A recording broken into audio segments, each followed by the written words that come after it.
This is the SEC on ESPN. The families abound in Starkville and Ida at Dudy Noble Field as Mississippi State welcomes in number 6 Arkansas for the second of this 3-game series. Arkansas winning the opener last night 6-2. With SEC legend Lance Cormier, I'm Mike Farron. Big news in Starkville this week. Scott Foxhall, the well-respected pitching coach, fired on Monday. A rarity in college baseball to see a pitching coach dismissed in season, Lance. Yeah, and that's the tough thing is Coach Lamona said, he's like, look, he's done so much for this program, but they just felt like it was the right time. They didn't pitch good last year, and it's going on to this year, and it's just not about it's competitiveness. They have stuff. It's about not throwing enough strikes, and you're seeing, I mean, that's a tough guy to lose. National Coach of the Year. They set records with strikeouts. I mean, guys being drafted from him. So, and not, he said it's a close friend, so it's very tough, but he said leading the organization like he has to be, he had to make that decision, and it was a tough one. Lamonis is taking over the pitching as a former catcher as well. And some big news for Arkansas in the last couple of weeks. Brady Tigert, their closer from a year ago, back into the rotation for a second straight week. Yeah, you're talking about unbelievable news for Arkansas pitching. I mean, they've lost as many pitchers to injury, I think, as any club, especially in the conference. But getting this guy back, the stuff that he has, obviously not back in the closer's role, but still just good, if you're an Arkansas fan, to see him out on the mound, getting his pitches in there. And again, they're trying to just, build him back up. It's going to be 1, possibly 2 innings, maybe a little bit more, but still, just to see him back out there is going to be good. 22 pitches in his first outing, expected to go 35-40. You get a look at Landon Gartman, the 6 foot, 215 pounds junior out of Mississippi, who is a transfer from Memphis, all first team American Athletic Conference last year pitching at Memphis. The numbers don't look great, but this is a guy who has been a pretty good strike thrower, though a little prone to the home run ball this year. Yeah, when you see the 48 innings, 21 walks, that's what you're talking about, strike thrower. The fastball's going to be up to about 92, but settles in at about 90 miles an hour. The all-speed pitches, curveball, a little bit 4-pitch mix. So, but like I said, look for a lot more all-speed pitches, just more of a show the fastball, but go to the all-speed to get them out. Kendall Diggs leads off for Arkansas, and behind the count 0-2, and you've already seen him go off speed there. Diggs moving into the leadoff spot because of injuries. The Arkansas outfield been the DH most of the year, out playing right field as he takes the changeup away. It's 1-2. He's become a really important bat in this Arkansas lineup. Just a sophomore from Olathe, Kansas. Here's the 1-2. Takes a curveball inside. It's 2-2. So yeah, we go 4 pitches, and we've only got 1 heater, the first pitch of the game, and right to the all-speed pitches. And it's just a guy who feels comfortable with his 3 all-speed pitches. There's another fastball, and I wonder too with Gartman, and we'll talk more about this as it goes on, Lance, and just in terms of how he's able to use those secondaries to maybe let that fastball play up a little bit. I think so. You're talking about slow him down, and then yeah, if it's 90, once you slow down a guy enough, it's going to feel like it's a little bit harder. Diggs into right, a sliding attempt by Clark. It gets away, and it's a leadoff single for Kendall Diggs and Arkansas here in the top of the first. Look at Gartman going back to work here, but to get the leadoff man on, and now here's Jace Borfin, the center fielder, and take a look at the lineup here. Borfin has had a really, really good season overall for the Razorbacks. He squares the bunt and bunts it up along third. Glove by Alford, throw to first, in time to get him. 1 out. A little bit of a surprise that Borfin, one of the premier power hitters in the SEC, was bunting there. Yeah, you're talking about a guy with 12 home runs, 40 RBIs, and hey, he got moved up 2 holes. So again, this is playing the game the right way. Small ball, move the guy over. It's almost a good enough bunt where the speed allows him to almost beat that out if it wasn't for a great play by Alford. Bring up Ben McLaughlin, the transfer from Hutchinson Community College in Kansas, hitting .353 on the season. Got some power. He takes down low, 1-0. He's really worked his way into the lineup as the season's gone on. McLaughlin, a key bat now for this Arkansas lineup. Again, a lot of injuries to the position player group. A third of the starting lineup out for Arkansas in this game. And But the fact that they're number 6 in the country is really remarkable based on the injuries that they've had.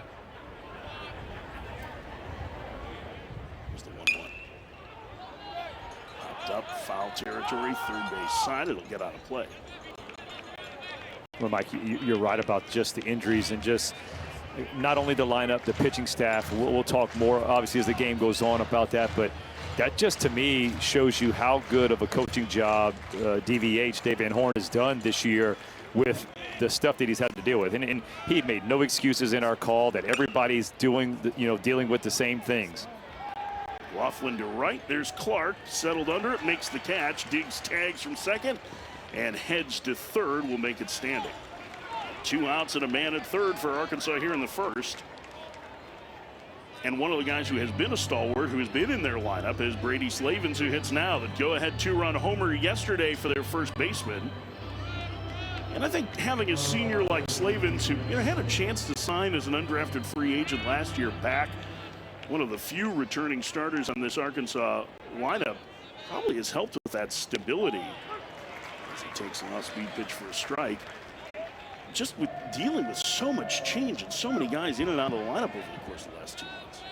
I totally agree, and that's a situation where, like, if younger guys can go to a guy like Brady Slavens, when you talk about just the amount of at-bats and situation that he's been in throughout his career, he can probably explain most situations to those guys. Slavens in the air to left, backing up. Dakota Jordan makes the catch, and the inning is over. Dartman a leadoff single, but nothing across. We head to the bottom of the first. Arkansas nothing. Mississippi State coming to bat. It's the SEC on ESPN.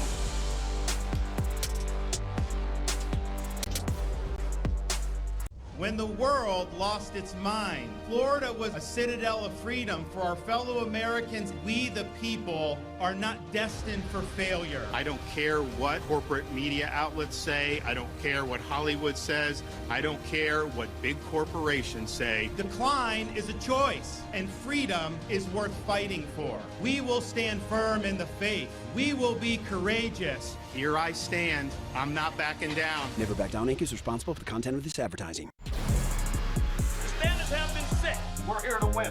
Players are fans, the coaches, the city, it really don't matter, we run it up. Been through a lot, so we getting it in. Bring what you got, let your else they come in. If it's a league, we can all get some play in the pop with the stands. I swear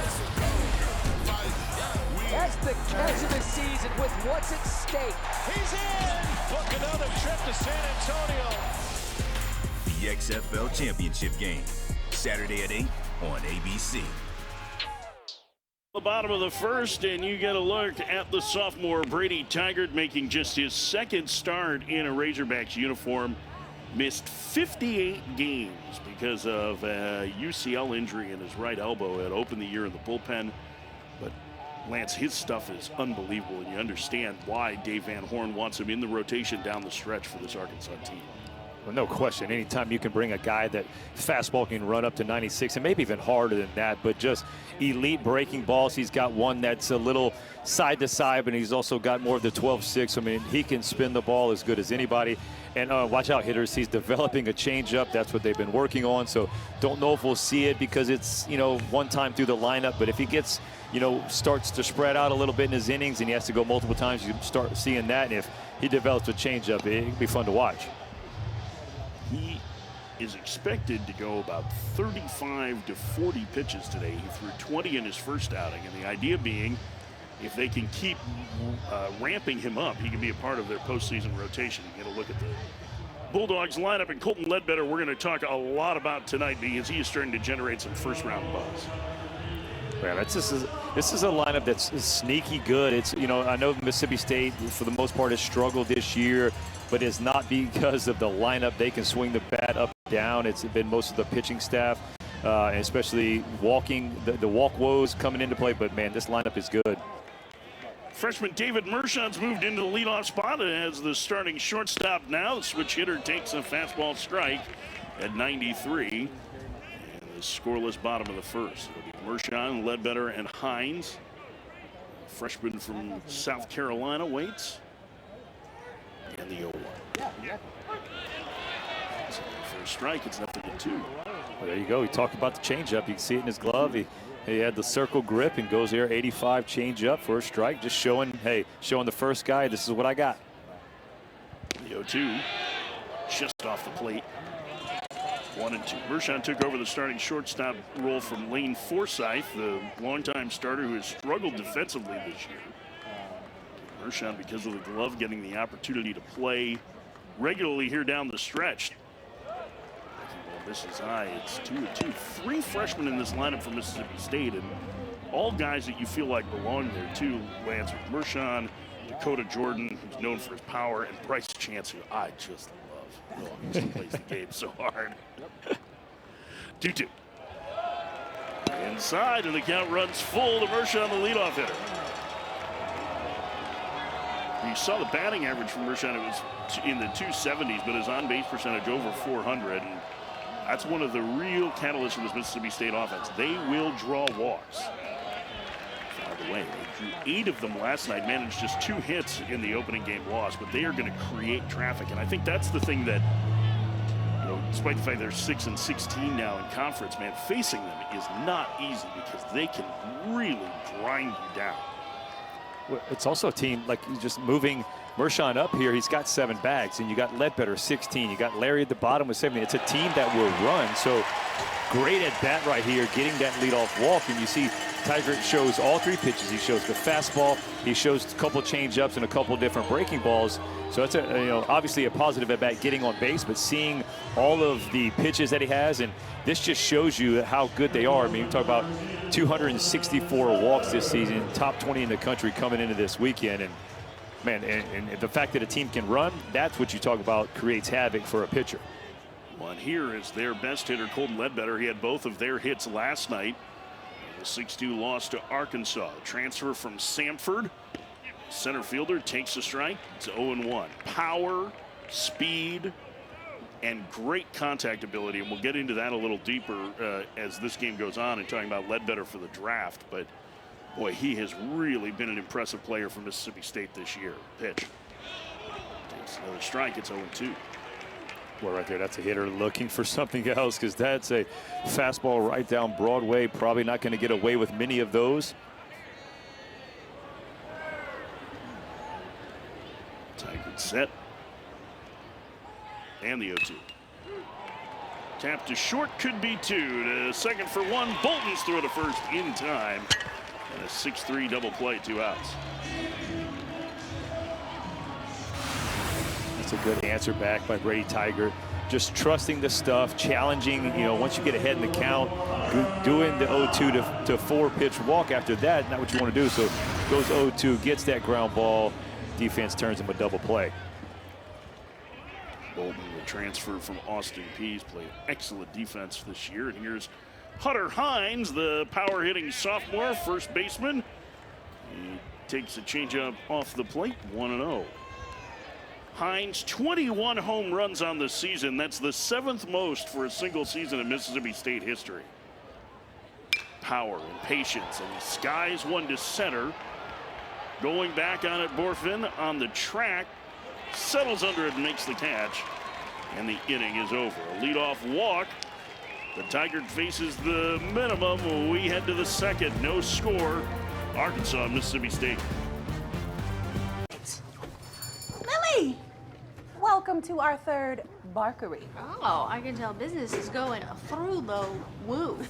But seriously, we need a reliable way to help keep everyone connected from wherever we go. Well, at AT&T, we'll help you find the right wireless plan for you, so you can stay connected to all your drivers and stores on America's most reliable 5G network. That sounds just perfect. Terrierific. I Labrador you. Round of applause. AT&T 5G is fast, reliable, and secure for your business.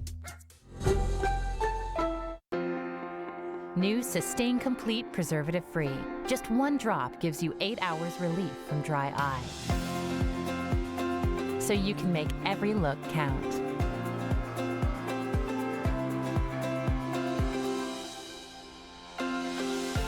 This is the real relief you've been looking for. Try new Sustain Complete Preservative Free. Ideal for sensitive eyes. Things are cooking in Starkville tonight. No score as we head to the second. That is heaven right there. A little barbecue for you. Diamond Dogs getting ready on left field out by the lofts. We got a beautiful night for baseball. Temps of the low 80s today in Starkville. And we are ready for the second inning here. You got a couple of eating stories in Starkville as Gartman's first pitch misses inside. Oh, Mike, freshman year, warming up in the bullpen. So this is the old duty. And I'm in the bullpen in the chain link fence, and I'm starting to warm up, and there is a lady. She had to be 60-something years old. She's on the fence barking at me, and I'm going, whoa, like, because it was kind of probably 2 or 3 weekends in the conference play, so I'm still, like, it's still new college baseball, and she is barking, and I'm like, all right, this place is different, and like just ragging. And I can remember they used to have all the grain, you know, the trucks with the trailers, and man, when you were pitching, the smokestacks were open, you couldn't see a thing. But boy, right when the game was over, they had beat us 2 out of 3. You're walking to the bus, and but here you go. They're handing you just, you know, racks of ribs. And so, yeah, that's my story going to Starkville. It's just beautiful place. But, boy, the fans are awesome against you during the game. But, man, after that, they're ready to feed you. I mean, perennially the top drawing team in the nation, Mississippi State. And, yeah, I'm hungry now. I love my barbecue. So I need to get into one of those ham hocks out there. So Gartman walks the leadoff man here in the Arkansas second, and that'll bring up Mason Neville, the freshman from Vegas, takes a strike. 0-1, starting because of the injuries in the outfield. 2/3 of the starting outfield out for Arkansas right now. Neville just 2 for 21 on the season. 0 for 3 with 3 strikeouts, as you saw last night. Breaking ball in the dirt, and it hits him. Gartman's put the first 2 on here in the second. Well, the pitching has been an issue for Mississippi State the last 2 seasons. And on Monday, Chris Lamona's making a change with their pitching coach. The well-respected Scott Foxhall let go. The last 2 seasons, and this is after winning a national championship, Lance, in 2021, the last 2 years, Mississippi State's team ERA is 6.32. Both fouls went away. And I know that was not an easy decision. We talked to Chris Lamonis about it this week. When you have a guy that you've known as long as he's known Scott Foxhall, and whose reputation in college baseball is as sterling as his is, that's got to be the toughest time to make a change, because it's not like he wasn't working to help guys get better. Oh, absolutely. And like you said, I think that makes the hardest part is, like you said, his reputation. One of the most well-respected coaches, you know, people in college baseball. And again, that's the part that you're going, man, I had to do that. But like you said, when you're the leader of the organization, you know, it's all coming to you. You've got to figure out a way to make a change. And the pitching has obviously been the downfall the last 2 years. I mean, you see it already this inning. It's a walk. It's a hit batter. It's not throwing strikes. It's not being competitive. And it's not for lack of stuff. I mean, guys, for the most part, Mississippi State is well known for the amount of stuff that comes out of the bullpen, the starting rotation, high strikeouts. You saw in 2021, their national championship year, with Coach Foxhall, they set the record, 817 punch-outs. And so it's not, you know, lacking of punch-outs. It's just a matter of being competitive in the zone. Going to be a tough play for Alford. Throw to first in time to get him. 2 excellent plays from the State third baseman so far. And we're 1 out with runners at second and third. Boy, this was a really good athletic play. Yeah, absolutely. You said it right, athletic. And this is a swing and bunt, so it does the job of a sack bunt would do. Obviously, you're still getting that 0 for 1, but man, yeah, Alford, great job right there. Off-balance throw, and again, that's already twice, so he's getting a chance to practice that play. Gartman going to have to face the bottom of the lineup here, and Rowland and Bolton, both guys hitting right around 200. Switch hitting catchers, swings and misses. But I think that's one of the things that's has to be frustrating for folks in the Mississippi State athletic department this year is this is not a talent issue on this team, to your point. They have not played consistently well defensively. We've talked about the struggles on the mound, but man, there is a lot of talent, and it's not just that this is a good offense. I mean, these are talented players. When you've got a guy like, you know, I don't mean to single him out, but Lane Forsythe was one of the best defenders in the country the last couple of years at shortstop. He has struggled. Guys go into defensive slumps too. They just have never been able to get anything on track. Good stop there by Hancock. 1 and 2 and 2. And that's the part that is, I think, would be scary for me down the stretch if I were an SEC opponent or if I was going to face them if they qualify for Hoover is at any moment it could all get put together because the talent is there. No question. And usually if you have a staff. Well, it went around, 2 outs. Well, big strikeout right there. He goes change up. You're trying to get the strikeout. Man on third base, less than 2 outs. You know you need it. Goes change up. That ball fades away, just dives off the plate. That's a beautiful pitch. But Mike, going back to that, you go, when you walk and hit guys, right, what is the defense? It's always like, well, the defense is on their heels, longer innings. And so that's why you might be seeing a defense that's fielding 964 as opposed to a team that's really good defensive. Like you said, Forsythe, not, you don't want to put that on him, but still, those are things that come into play. So if you have a staff that's just in the strike zone, it makes the defense even better. Yeah, and it's not fair to say that it's just him. I mean, Alford struggled some defensively early this year. They've had some struggles in the outfield. And to your point, a lot of extra base runners over the course of the season. And so, yeah, they've had just a ton of injuries, too. But now they're starting to get a little bit healthier here and have not been able to put it back together yet. And they're running out of time in the regular season, but again, this could be a really dangerous team in Hoover. And that is a great changeup there. It's 2-2 out of Bolton. Well, I mean, what did Coach Lamona say? 7 of 10 the last 2 years. So you're talking 7 of his top 10 pitchers the last 2 years have either been out for the year or missed substantial time. I don't care who you are. That's just tough to deal with. 2-2. Fouled away.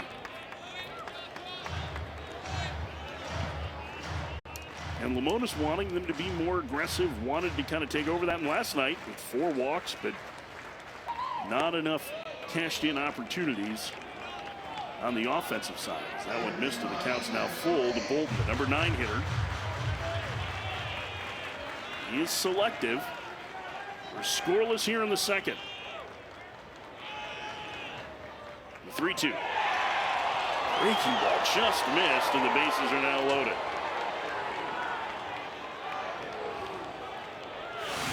Well, Mike, I might agree with the crowd. I thought that live might have been a strike, but looks to be off the plate, starts off the plate, breaks off the plate. Nice job, good take. I mean, this is a good sign of a good hitter right there. Be able to lay off that pitch, good strike zone recognition. The 2 walks and a hit batter have set this up, and the lineup is turned over now. And here's Kendall Diggs, who has a grand slam this season. He's had some big hits in his young Arkansas career, and he takes a breaking ball strike, 0-1. You know, I think this is the explanation you get when it talks about, hey, well, how's Mississippi State? Well, like, that's it. 2 walks, a hit batter, and then all of a sudden you give up 1 hit. But if they get the hit, the big hit when there's men on base after the walks and the free passes, sooner or later you're going to get burned when you start living on the edge with walks and free passes. Changeup in the dirt. It's 2-1. Because I don't care how good your stuff is. You start pitching 2-1, 2-0, 3-0, 3-1 counts. Hitters are that much better, and so staying out of those is obviously key. 2 on the line into left field for a base hit. 2 runs are going to score. Bolton on his way to third. A huge 2-run single for Kendall Diggs, and Arkansas leads 2-0. Well, a lot of credit. John Bolton gets that big 2-out walk, and then there you go. Diggs comes through in the clutch. Games are won and lost. You get those big 2-out hits right here. 2 RBIs going the other way with it. Hitting the count and delivers. And now here's Borfin. Borfin yesterday, his 12th home run of the season. That tied him with Jared Wagner for the team lead. Wagner's been out for nearly a month now with a broken thumb. And we're going to get a visit here from Chris Lemonis as the pitch count's starting to climb on Gartman. This is the big change with no pitching coach. Chris Lemonis is going to be the one delivering all these messages. It might not be what the pitchers want to see. the guy usually that's coming to pull you now is going to come and set the tone for the meeting, basically. Very calm though, and direct. It looks like in his conversation with Gartman, and for the most part, Gartman's gotten ahead of guys. But this has been a long inning for him. This next pitch will be his 30th of the frame. And this is a really dangerous hitter. Orphan a chance to be a day one draftee in the July draft. Waits, takes a breaking ball in the dirt. It's 2-0, and now he's in the driver's seat. Yeah, this is obviously you're not wanting to give up runs, but after giving up a couple, you got to stop the bleeding there. You can't allow a big, huge inning to take away the game. 3-0, and it doesn't get any easier with the hot McLaughlin on deck. What are the odds he throws him a fastball here? Pretty low? Yeah, I would say yes. Changeup missed away, ball 4, third walk of the inning for Gartman, but it really seemed like after that first pitch, he didn't want a whole lot to do with him.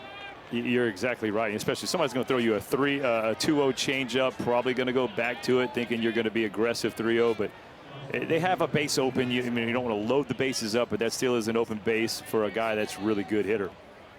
And here's McLaughlin, who swings at the first pitch and fouls it away. 0-1. Yeah, that's the part you had talked about, Mike, earlier about, all the off-speed makes that fastball look harder. That was 90, and he fouls that ball straight to the third base side. Just showed how late he was on it. 1-1 the count to McLaughlin. Gartman back to work. Fouled away. Another changeup, and this will be pitch number 50 already for Gartman. He had a leadoff single in the first, but then cruised, and now has been in trouble here in the second. The pitch popped up, foul, and that one will reach the seats left side as well. I mean, if he somehow gets out of this inning, Lance, with allowing just 2 runs, that's going to be a huge boost on that state bench. McLaughlin in the air to center, coming in and making the sliding attempt is Ledbetter. He can't hold on. 2-run score, a bloop 2-run single. It's 4-0 Arkansas. So close.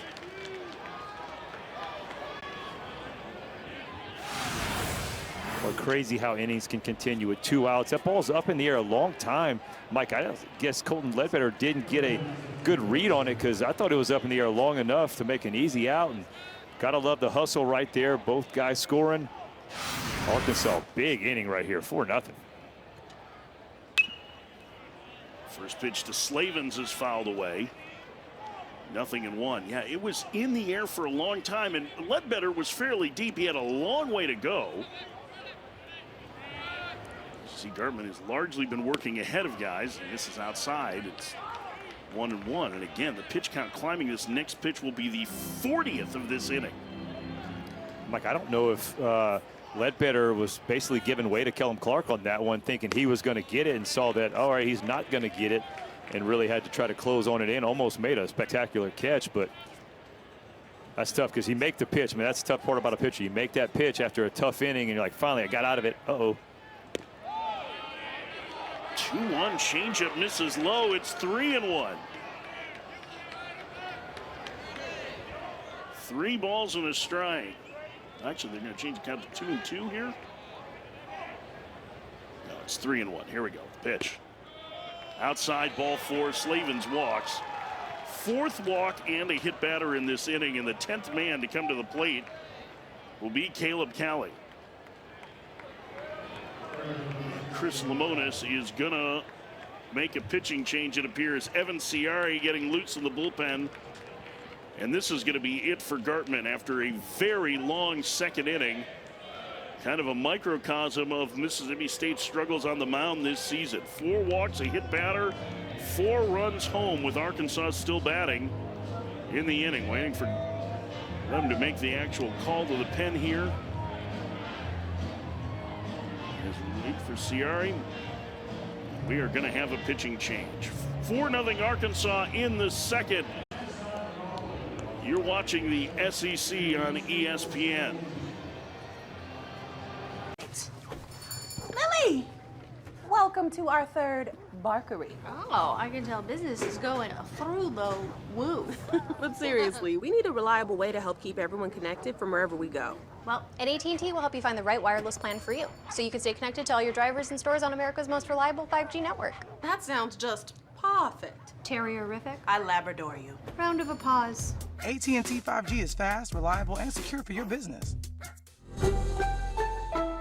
When the world lost its mind, Florida was a citadel of freedom for our fellow Americans. We, the people, are not destined for failure. I don't care what corporate media outlets say. I don't care what Hollywood says. I don't care what big corporations say. Decline is a choice, and freedom is worth fighting for. We will stand firm in the faith. We will be courageous. Here I stand. I'm not backing down. Never Back Down Inc. is responsible for the content of this advertising. 4-0 Arkansas. They have the bases loaded in the second.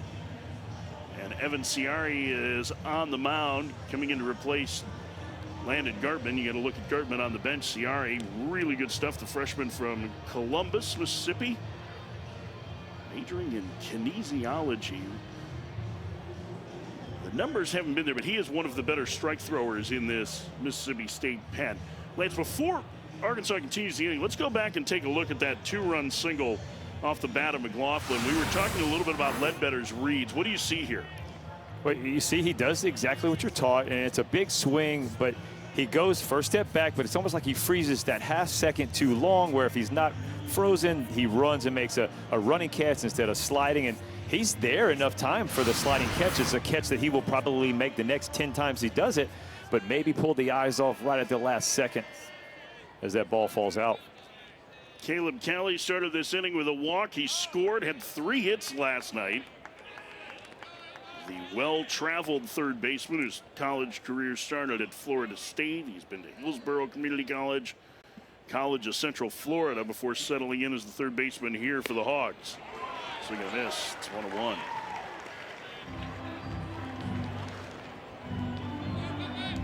Look at Cali's numbers. Just like everybody in this Arkansas lineup, gets on base.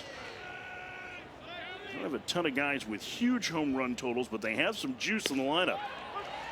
He's behind the count now, 1-2.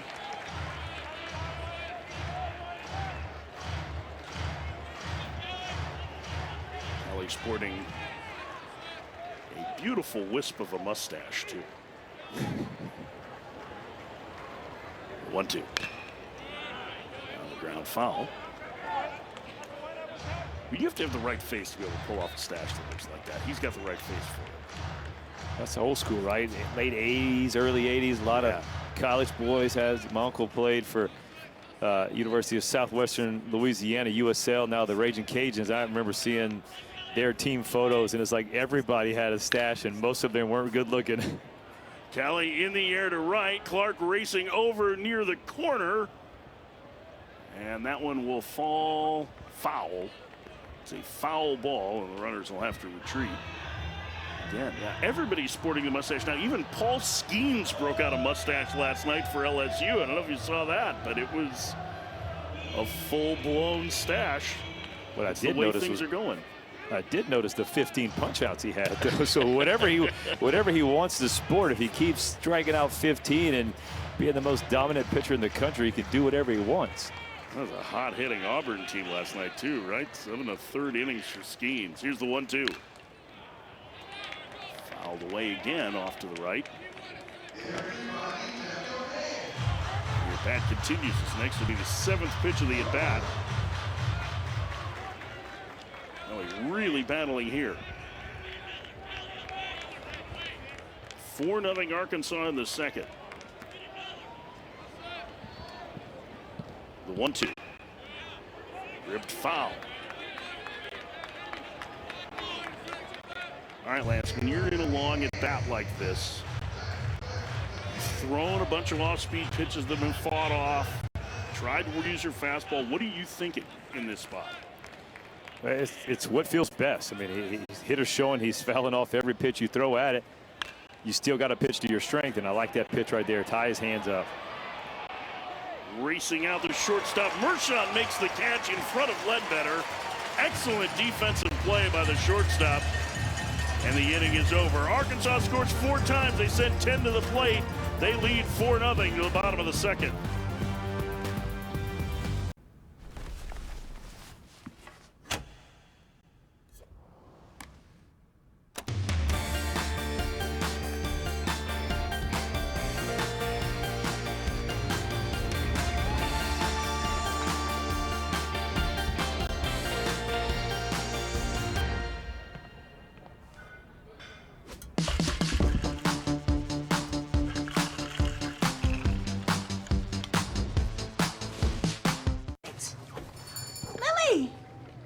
Welcome to our third Barkery. Oh, I can tell business is going through the roof. But seriously, we need a reliable way to help keep everyone connected from wherever we go. Well, at AT&T, we'll help you find the right wireless plan for you, so you can stay connected to all your drivers and stores on America's most reliable 5G network. That sounds just perfect. Terrierific. I Labrador you. Round of applause. AT&T 5G is fast, reliable, and secure for your business. 4-0 Arkansas as we go to the bottom of the second. Still plenty of smiles on the faces of the Bulldog faithful. Many of them were probably at the inaugural Starkville Derby today. The Starkville Derby was held on Kentucky Derby Day. It was a race of wiener dogs through downtown Starkville. It's the first pitch to Dakota Jordan's a strike, 0-1. Chris Jans, the men's basketball coach, was the honorary grand marshal for it. I'm impressed that they could get as many dogs to run in a straight line as possible, because I can't get mine to do anything. Popped up to left, Jordan retired, 1 out. How do you think that conversation went? Hey, coach, we'd like you to be the grand marshal of what? Hey, we want you to be the grand marshal of our derby parade. Great. Yeah, horses? Awesome. No, wiener dogs. Look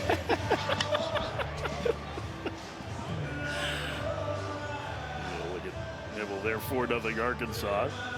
Here is Kellum Clark facing Brady Tiger. Well, 25 minutes between pitches for Tiger. And all right, let's talk a little bit about this young right-hander here. He's just a sophomore. He's missed, what, nearly 8 full weeks because of an elbow injury, and had been such a good reliever last year, as Slavens will take it himself for out number 2.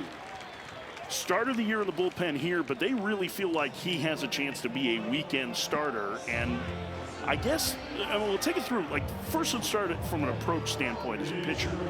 If you're starting your career in the pen, what are the advantages to that? Well, I think especially where he was at as the closer, he's developing just that mental toughness. Because I mean, if you're closing in the SEC as a freshman, you're in games that are tight, you're in hostile situations, so you're developing just that toughness, competitive fire. So then as but it's also like, I don't have to let that last for 5, 6, 7+ innings. So now as you get a little bit older and you're like, okay, now I'm ready to fall into the rotation and go, okay, I can keep my emotions in check as opposed to just letting it all hang out as a closer. Now, that's why I think you're starting to see him develop that changeup and work on the changeup more, because you're going to need the 3 to 4 pitches to start getting through a lineup 3 times, 4 times to be able to get 7 innings. Well, and this is, from a development standpoint, kind of the perfect lineup to face. There's a ton of left-handed power in it, and so using that changeup against Mississippi State, you would think it's a good test for him. Pitch called strike 3, just locked up chance. And now 5 in a row set down by Tiger. That's been easy for him so far. We head to the third, 4-0 Arkansas. Yeah, you talk about, we talk elite breaking balls. This one is in, especially on the insider part of the plate. You right, locked him up.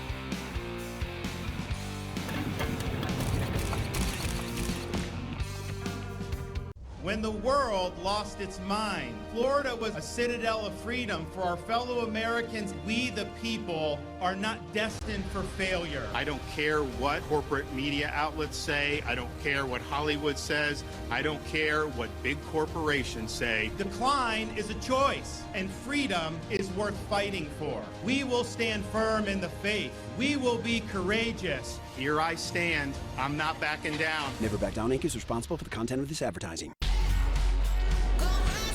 The quest to crown a champion begins here at the SEC tournament. This is the best postseason conference tournament in the entire country. You're just not going to see better competition in this winner-go-home scenario.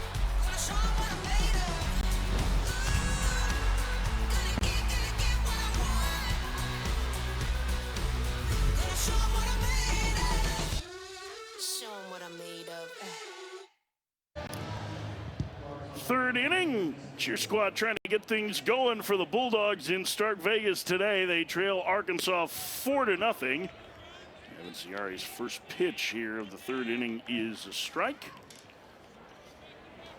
As the reliever who got Mississippi State out of the second, facing Mason Neville.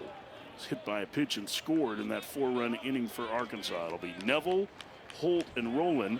And this is where you get down to the bottom of the lineup here with Arkansas. You can see where some of the injuries have started to take hold. Neville has, what, 21 at-bats, just a handful more plate appearances this season. And he is here because of injuries to 2/3 of their starting outfield. Injuries have been a huge story for Arkansas this year. I know it's happened to a lot of teams around the country, but somehow they're still number 6 in the nation, Lance. And it's not injuries to, like you say, the 8-hole, the 9-hole. It's injuries to the 2, the 3, the 4, the leadoff. I mean, like, they're having to go through some of their top guys, and it's just tough. You know, everybody, coaches always talk about next man up, and you have to. But sooner or later, it just gets to the point where there's not many next men that can fill the shoes of the guys they've lost. The 1-2. Tried to check his swing. He held up. It's 2-2.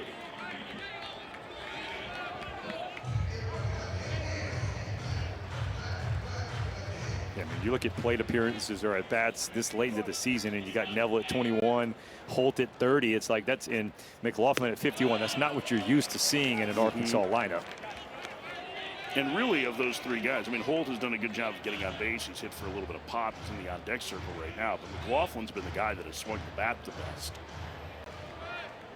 2-run single today. 3-2.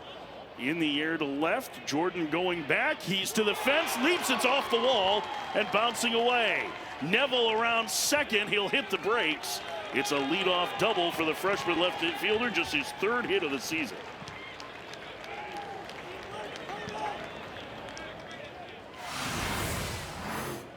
Nice job of going opposite field right here. I thought this ball could have been caught. I think he mistimed his jump.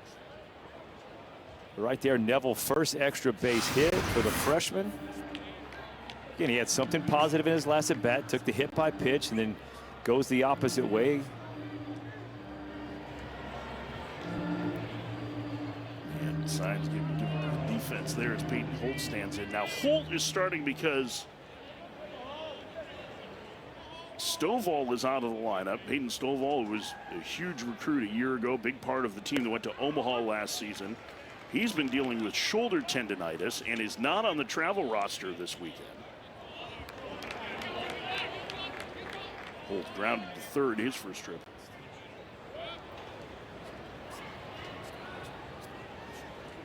The 0-1. Went upstairs. It's 1-1. They have been very cautious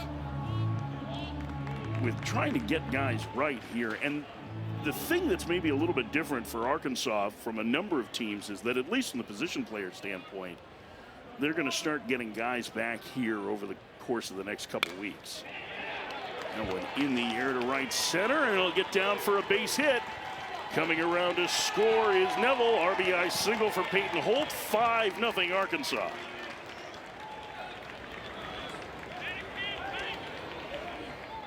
How about that, Mike? A little bottom of the order production right here. A little breaking ball. Just shoot it to right field.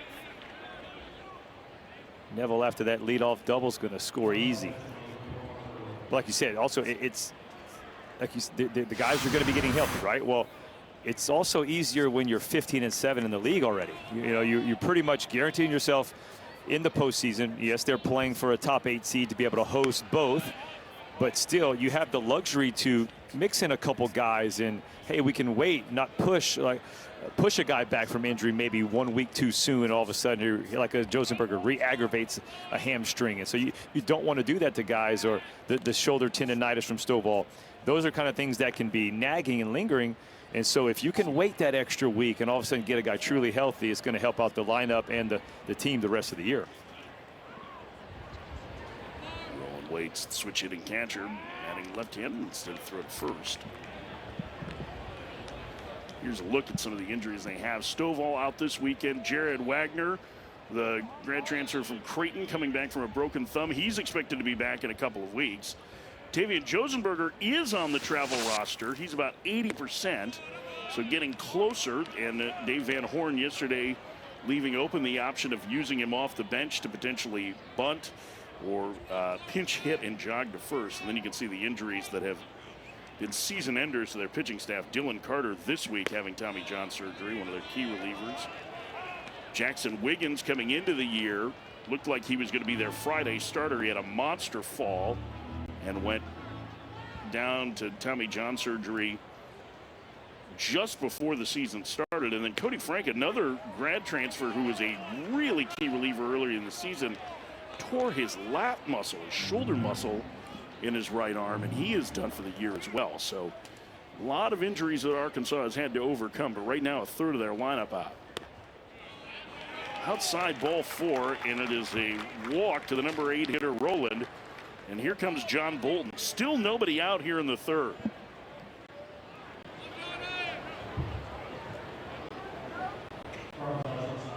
That is, by my count, the 5th walk issued now by State pitching. We're going to get another conference on the mound here as Chris Lemonis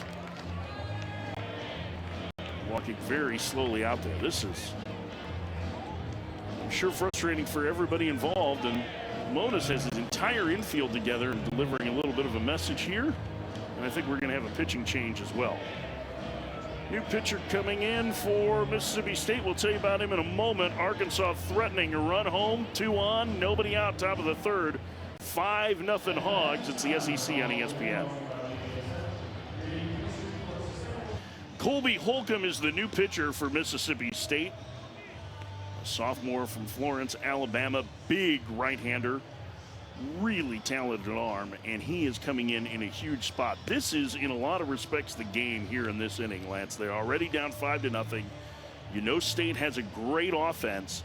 If Holcomb can somehow get out of this inning without much more damage, it will give them a chance. But Arkansas just continues to apply pressure today. You're right, Mike, and his job is obviously to limit the damage, but to do everything he can. You're hoping to get a ground ball, get out of the inning, a couple strikeouts. He's a strikeout pitcher, but 31 walks in 28 innings. I mean, that's just, like you said, the microcosm of their season. You just can't give free passes. But, I mean, there's a lot to love. Like you said, big-bodied guy. That's what you would build in a pitcher, power stuff. So the strikeouts can be there. But you're right. You start giving up even more runs this inning, Arkansas is just going to keep putting the pressure. But you hold it right here. Mississippi State's lineup can score with most teams in the country. So can he do it? All right, Holcomb finishing his warm-up tosses. He'll face John Bolton. Bolton drew a key 2-out walk in the 4-run second inning. And don't let the batting average fool you. I mean, his on-base percentage is nearly 360, as you see there, hitting just a .194. The transfer from Austin Peay squares to bunt and bunts it foul in the box. It's 0-1. Yeah, what did Coach Van Horn say? He's like, yeah, you look at the average, and so you start to like question it, but he goes, he just does too many things right to not keep putting him out there. And whether it's bunting, whether it's taking that walk and, you know, getting a hit by pitch, moving runners over. So he's like, he's still a very productive hitter in the 9-hole. Well, and he has played, in the words of Coach Van Horn, borderline elite defense at short this year too, breaking the ball down low. It's 1-1. He was a guy that they needed a shortstop, and he was in the transfer portal, and they were like, oh, pretty good numbers at Austin Peay, and then they got him on campus and realized, oh, this guy is really a good defender at short. Better than they anticipated. And I think between him and Rowland in the 8 spot, they are happy to give away a little bit of offense to be able to have premium defenders at catcher and short. And I mean, I'll tell you what, I've watched a lot of Arkansas the last couple of weeks. Bolton is as steady a defender as you're going to find in the country at short. Well, if you're going to give up offense, it's those two positions, right? You know, you need a premium defender at catcher, and you want your shortstop to be the guy. Bolton pulls back there, even bunting with 2 strikes. It's 2-2.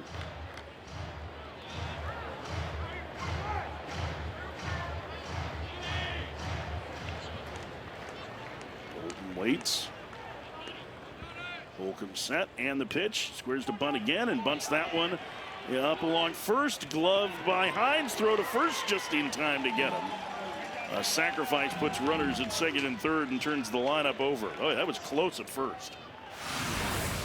And this is what you're talking about, Mike. Just getting stuff done. It's 2 strikes. He knows he has to put the ball in play, so you use the middle of the field, and he does just that. And again, you put it in a perfect bunt, he almost beats it out, gets himself a hit. That was very close at first, and now Mississippi State's going to have to bring the infield in down 5-0. And here's Kendall Diggs. He's singled twice and driven in a pair. First pitch. Takes the ball low. It's 1-0. Diggs, 8 homers, more walks than strikeouts. I think he's a little bit of an underappreciated offensive star in this Arkansas lineup. The 1-0. He swings and skies one to left center field. Going back on it is Ledbetter. He will make the... No, he runs into Jordan. It falls up against the fence. 2 runs are going to score. Diggs is going to end up at third with a triple.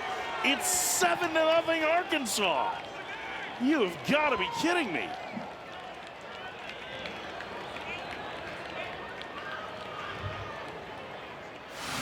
Boy, Mike, comes down to communication. The ball just kept carrying. This is Ledbetter's ball the way. But I think at the last second he sees Jordan. And then basically the tackle. And right here, Jordan just not hustling to get the ball. Knowing that Diggs is running, he's looking to get to third base. Well, that's just tough right there. I mean, those are 2 big men going there. Dakota Jordan is built like an SEC running back. I mean, he is 6 foot and 215 pounds of pure muscle. And boy, that was a heck of a collision with Ledbetter. But it's now 7-0 Arkansas, and here's Borfin. Infield in, pitch. Up and away, 1-0. They gave him an error on the play, so they gave Ledbetter the error. Man, as so a it's pitcher, not a hit, it's a 3-base error and 1 RBI. As a pitcher, I'm like, okay, great. But still, as a pitcher, I'm going, that's a tough error, right? Because, I mean, again, yes, it should be caught, but when you have a guy that's about to run you over, you're going to kind of take that eye off the glove. Here's the 1-1 to Borfin. That one in the dirt. Good stop by Hancock, 2-1. Borfin has walked and delivered a sacrifice bunt.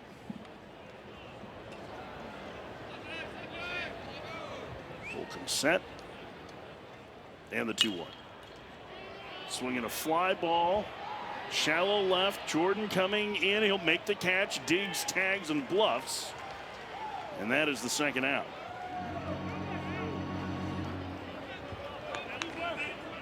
So now 2 outs. The infield will back up. And here's McLaughlin, who's singled home a pair with a bloop single in the second.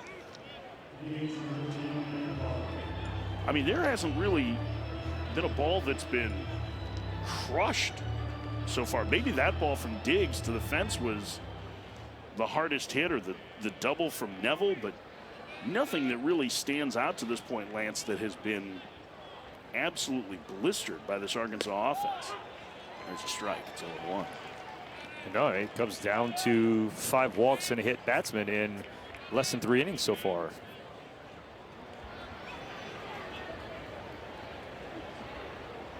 Here's the 0-1.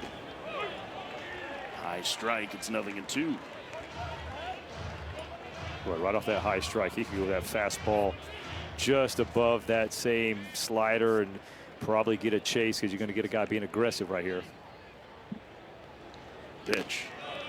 We tried to go up there, but a good take. A great take. That's a perfect spot.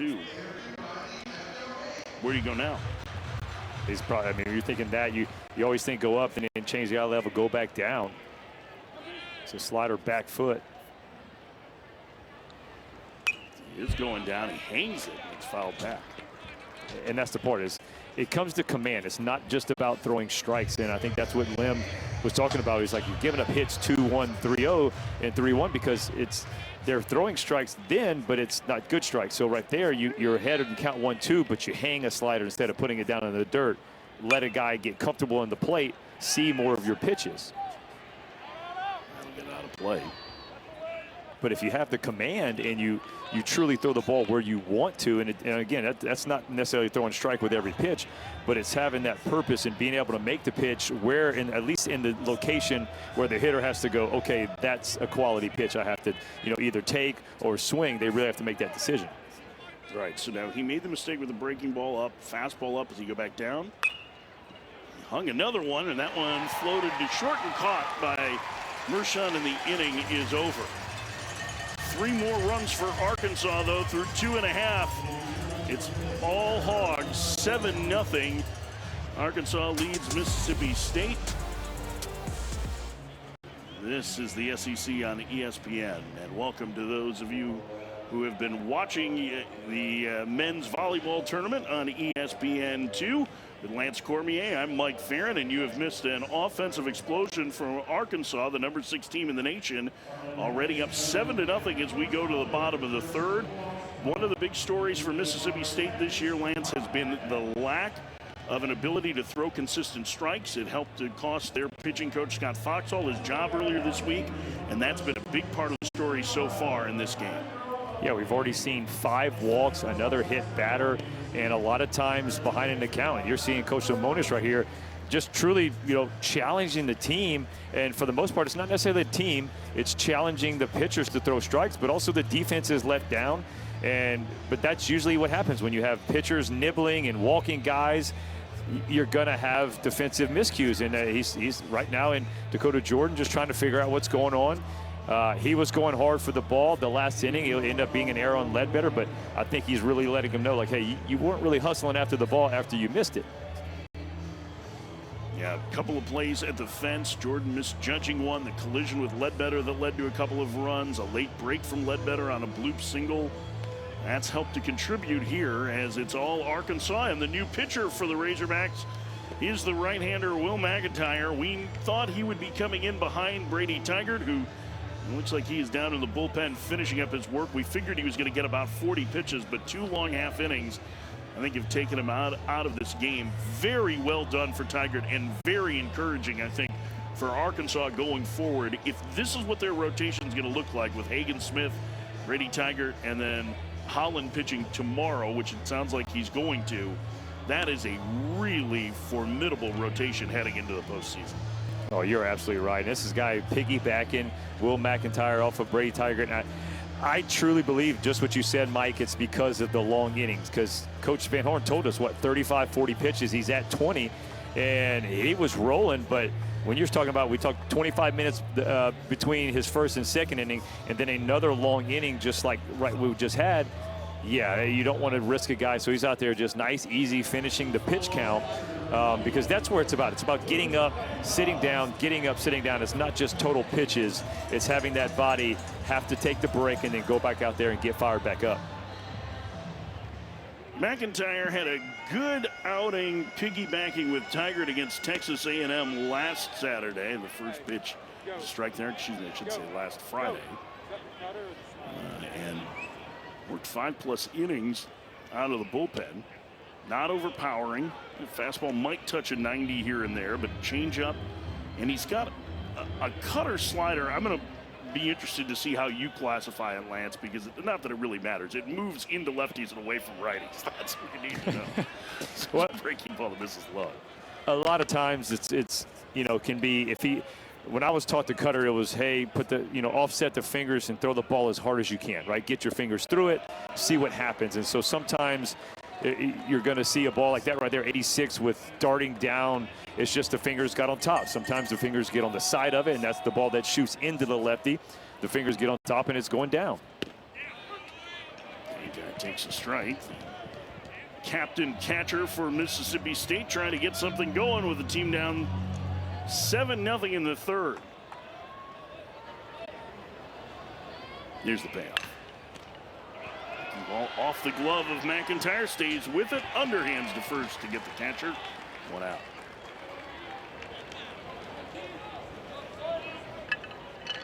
Bring up Slate Alford. Get a look at McIntyre. Boy, between McIntyre and the other rotation change that they've made over the last couple of weeks and moving Adcock to the pen, and he was a key reliever last night in helping to bridge the gap after Hagen Smith's start. Things are starting to take a little bit of shape here for the Arkansas pen as well, even with the injuries. We know they want to get Christian Fauch more involved, the freshman. Get a look at Alford's numbers this year. You're starting to see who the 6 or 7 guys that they're going to trust going into the postseason are. The thing you have to like about McIntyre is he's just going to attack the zone. 0-2. just off the plate. 1-2.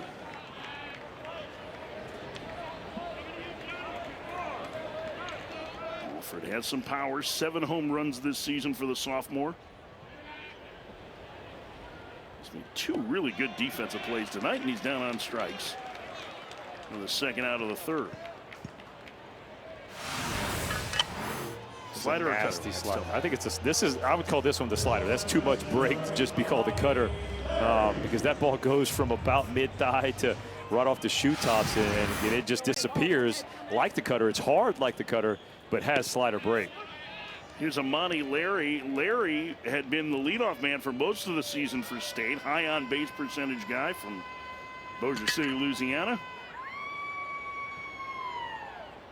Transfer from New Orleans. He swings and misses. It's 0-2.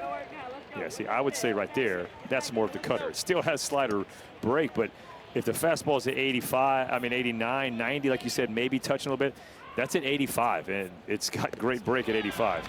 Swing and a miss. And a very efficient third inning for McIntyre. Arkansas fans, little Kevin Kopps-ish, maybe? The slider, the cutter, don't know what it is, but it's nasty. All Arkansas through 3, 7-0. Hello, welcome. Good morning, welcome to QT. We're all about customization, and we'll let you build the sandwich of your dreams. I always get the Italians, just made better than anywhere else. We have premium meats, toppings, the veggies, the sauces. I guarantee you're gonna like it. QT, more than a gas station. YouTube is now the home of NFL Sunday Ticket. Does this mean you can watch NFL Sunday Ticket without putting a satellite dish on your roof? Does this mean you can watch your favorite teams out of market Sunday games? Does this mean all the players are technically YouTube celebrities now? Yes, to every one of those things. Sign up now and get our lowest full season price of the year on YouTube and YouTube TV.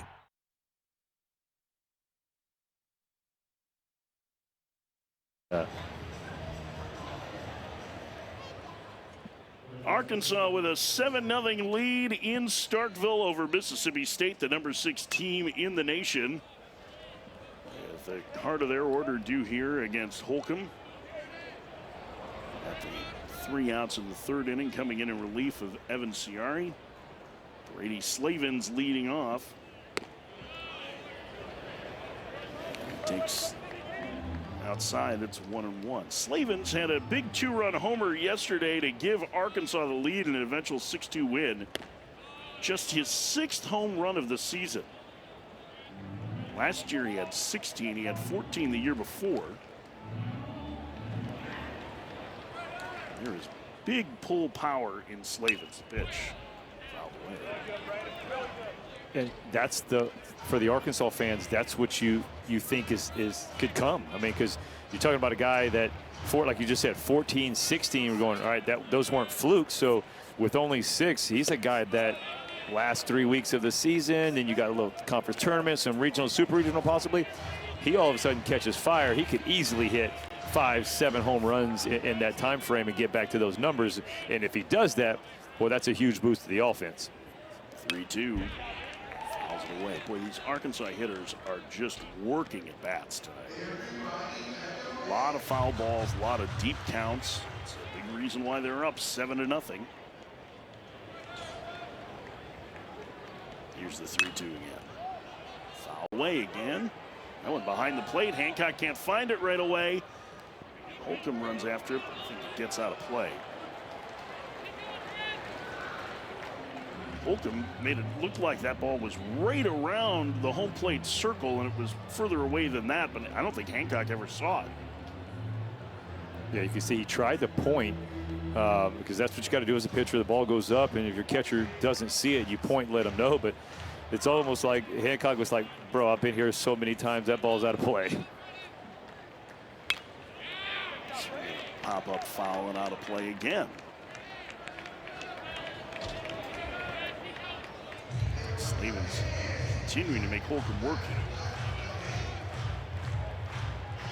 Slavens, Callie, Neville to hit. The payoff. Popped up. Going out the second baseman, Larry, over the shortstop, Mershon, they collide, and the ball falls in. And ending up at second is Slavens, and the Boo Birds are out in Starkville now.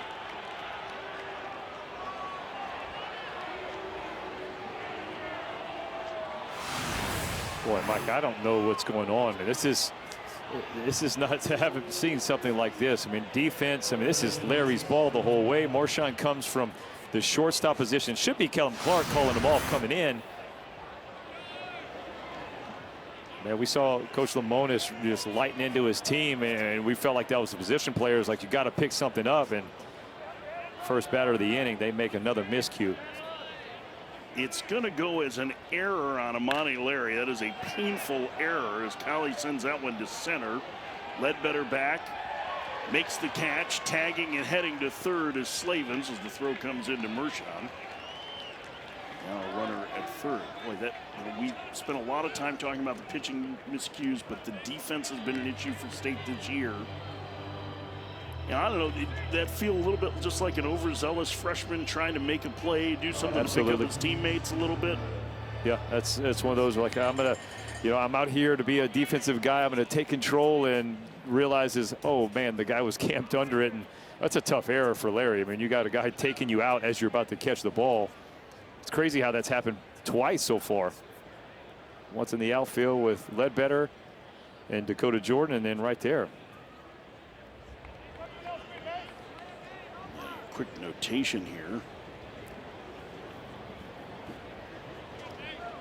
There's an offensive timeout that was taken by Arkansas. That's what was noted as Neville stands in. He doubled his last trip. Infield in for the left-handed hitter as he takes high. It's 1-0.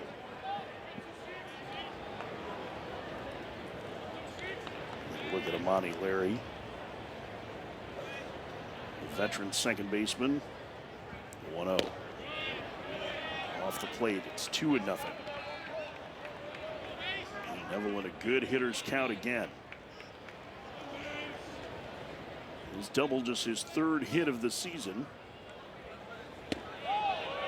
Takes low, it's 3-0. These are not freshman at bats that this kid takes. I'll tell you that, I somebody's playing. I mean, that's a 2-0 pitch that's just borderline strike. You're thinking, hey, freshman 2-0, he's coming out of his shoes. Lays off that, gets the 3-0. I mean, that's a high-quality take. And he draws a 4-pitch walk.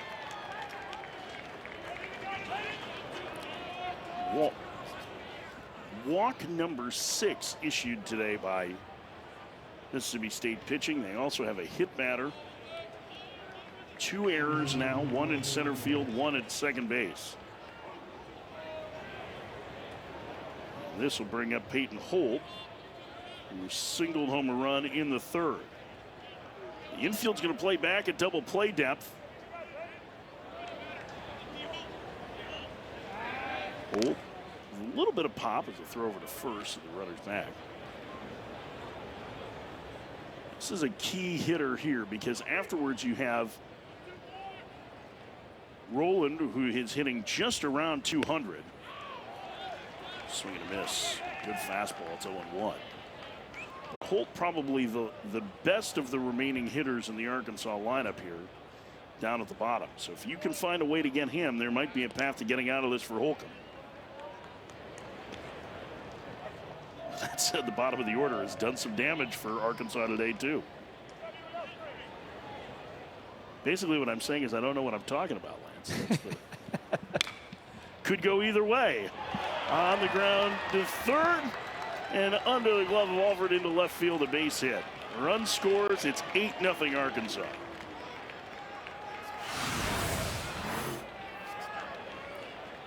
Boy, when it rains, it pours, Mike. And Alford, we've seen he's already made a couple nice plays, but he catches that in-between hop, and that ball just eats him up. Arkansas is on the board again. And end up going as an error on the third baseman, I would think. We get another look at it. No, they gave him a hit on that one, so I'm going to stop trying to guess. Yeah, I'm all for the error right there because that's a routine double play ball. Rowland takes the ball outside, 1-0. Parker Rowland walked in the third, struck out swinging. Rolling on it. Most recently, Eastern Oklahoma State, as he fouls that one away. He was at Arkansas State to begin his career. Was not going to be the sole starting catcher for the Hogs this year, but his defense has won over the pitching staff. He missed some time with a back injury earlier this year. But this is the thing that I think is so interesting about Arkansas when they get those guys back, those 3 hitters back. Like, you can carry Rowland and Bolton hitting around 200 at the bottom of the lineup because there is enough thump around them, and they are so good defensively.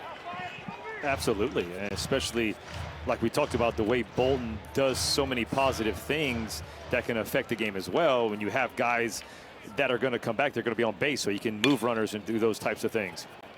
Rolling to second. Larry goes to second for one. The relay to first in time. A double play.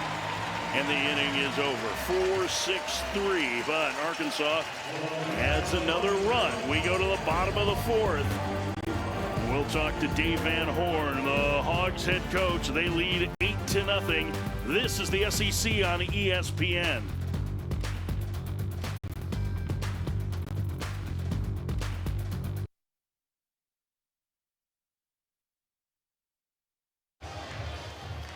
Eight 0 Arkansas as we go to the bottom of the fourth. The head coach of the Razorbacks, Dave Van Horn, is with us. And Coach, I know you've dealt with so many injuries, but boy, the at-bats from the bottom of your lineup, you have to be thrilled with them so far tonight.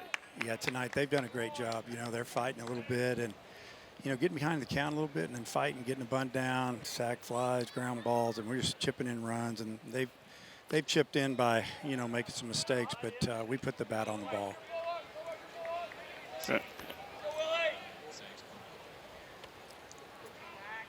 Coach, we appreciate the time. Thank you so much. We'll catch up with you a little bit later on. That's Dave Van Horn, the head coach of the Arkansas Razorbacks. We'll let him get back to work here. And, boy, he was, I mean, just in thinking about how they've managed to put that lineup together, Lance, I mean, really, really impressive what they've done tonight.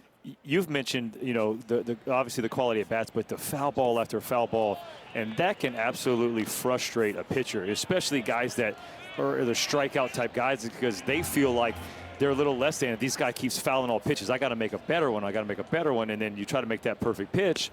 And that's where the 0-2 turns into, you know, 1-2, a couple of foul balls, 3-2, and then a walk, because you feel like you got to be perfect and make a better pitch instead of just continuing to attack the strike zone. So it can get frustrating when you see foul ball after foul ball. Bershon's been the only base runner so far for Mississippi State. A leadoff walk in the first, but he was erased on a double play. In baseball playing bloodlines, he has a father and an uncle who played baseball at Illinois, 2 other uncles that played at Northern Illinois University, a brother who played at Furman, and his brother Joseph is currently one of the starters at College of Charleston. Had a couple of hits and scored a couple runs last night. It's a good ball playing family. He's called out on strikes. And already 3 strikeouts for McIntyre, 1 out. McIntyre showcasing a little changeup this time. We saw the cutter, slider, don't know what we want to call it, but right there, I know that's a changeup. That'll bring up Colton Ledbetter. Double play his first trip, first pitch, and he lines that one into center field. The first hit of the night for Mississippi State. In fact, he is the only player with a hit in this series so far for Mississippi State, his 3rd in 2 games.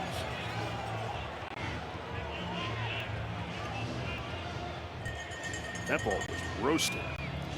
Yeah, it stayed inside. The hand stayed inside that ball, just shot it up the middle, but you're right. Tough series so far for the Mississippi State offense when you got 3 hits in 13 innings, and they're all from the same guy. And that's an offense that has power and creates opportunities. They drew a ton of walks yesterday. Just couldn't come up with a big hit in a close game. They're down 8-0 here. Hines has a chance to get him on the board with his power. 21 home runs this season. 37 in his career, which puts him 10th in Mississippi State history. Outside, it's 2-1.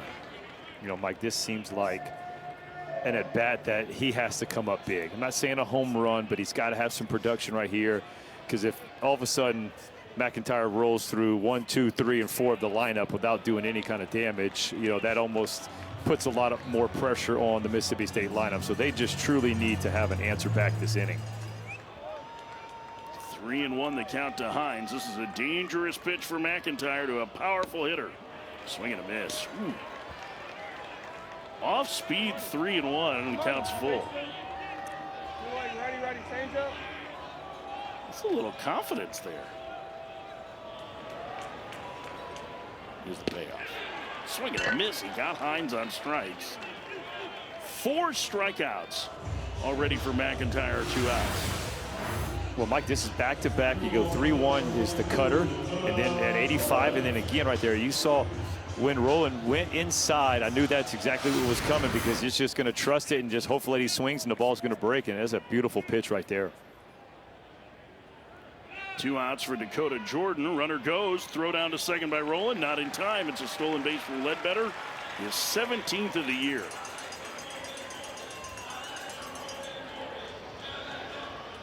Being aggressive with 2 outs, down 8-0.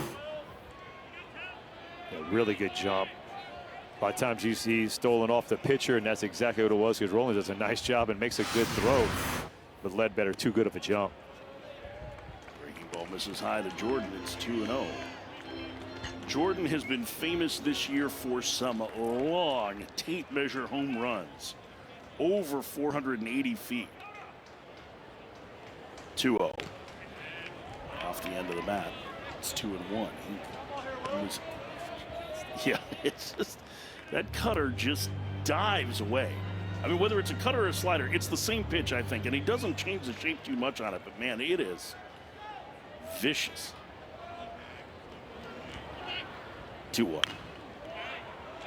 Again, I made that comparison, you know, Kevin Kopps-ish. I know he's not had the numbers of the season, but man, like, you knew what you were going to get from Kevin Kopps for the most part. It was probably 80-something% cutters, you know, some kind of version of a cutter slider, all looking the same, but you guys couldn't hit it that year where he wins the Golden Spikes Award. So this is very similar. Again, he's just, I was taught you just kind of offset the fingers and throw the ball as hard as you can, and wherever it moves, if it goes down, it goes down. If it goes left, it goes left. And so right now it's moving perfectly for him.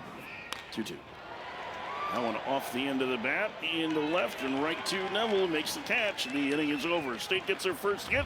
They leave a man. We've played 4. 8-0 Arkansas in Starkville.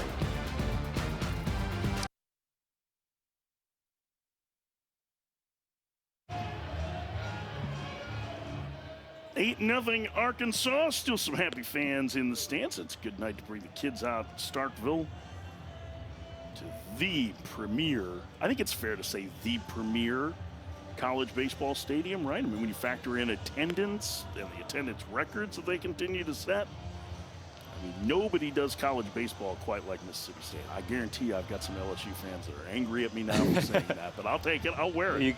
It's the same thing. You've got some Hog fans and the Hog Pen out there, but you just mentioned 3 places, but still, when it comes to being fan-friendly, just with the pits and all that kind of stuff out there and the food, it is a beautiful place. But you're right. There's a couple other programs in the conference that say, hey, we got an argument too.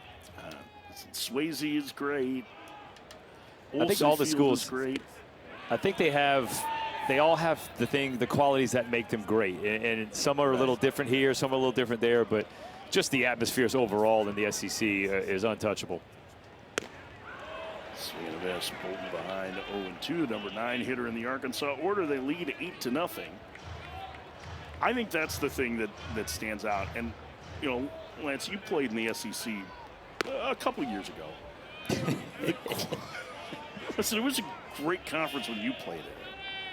But the talent level up and down, like, this is the best example I can give you, right? Ole Miss won the national championship last year.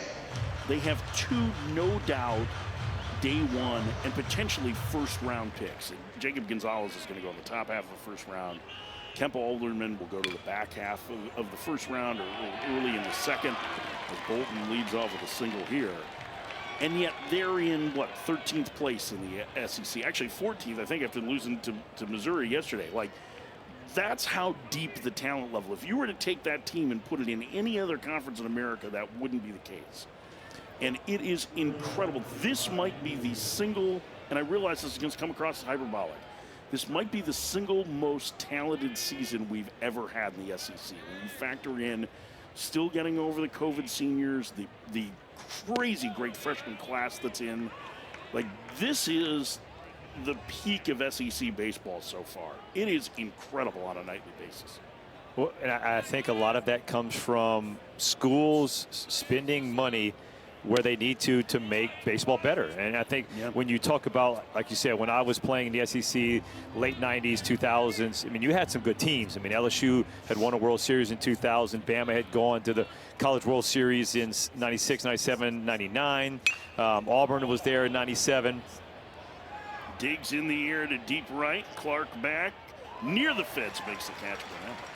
You know, so there, but it was obviously a lot more top heavy. And then you started teams like Vanderbilt, who was kind of an afterthought in the late 90s. Finds the right hire. Tim Corbin all of a sudden changes every single thing about how people view Vanderbilt. And because they invested money, a lot of teams started just investing money. And not only the coaches, the stadiums, the amenities for the players, which if that's how you're going to do, you learn a lot from SEC football about recruiting. You got to be tops in recruiting. Well, you start pulling up recruiting rankings, you're going to find the SEC all over, you know, the top 15.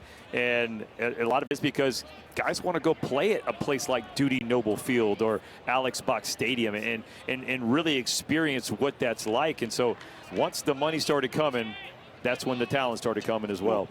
And I think, and then add in the transfer portal too. And, you know, Borfin, who's at the plate now, is a good example of that. He was at a good Oklahoma program. Came to Arkansas last year and has become a star as he sent that one to center, and Ledbetter will make the play. One star outfielder retires, another 2 outs. So you add that in too, and just the level of talent in the league is great. And listen, it's not like players are just staying in the SEC to stay in the SEC. There are plenty that have transferred out to get opportunities other places as well. But to me, it's just, I mean, it's incredible when you're in a position like, say, Arkansas, that is getting not just top freshmen, but the top JUCO transfers and a number of key Division I transfers. The runner goes, the throws one hop to second. Mershon thought he came off the bag, but didn't get the call. It's a stolen base for Bolton.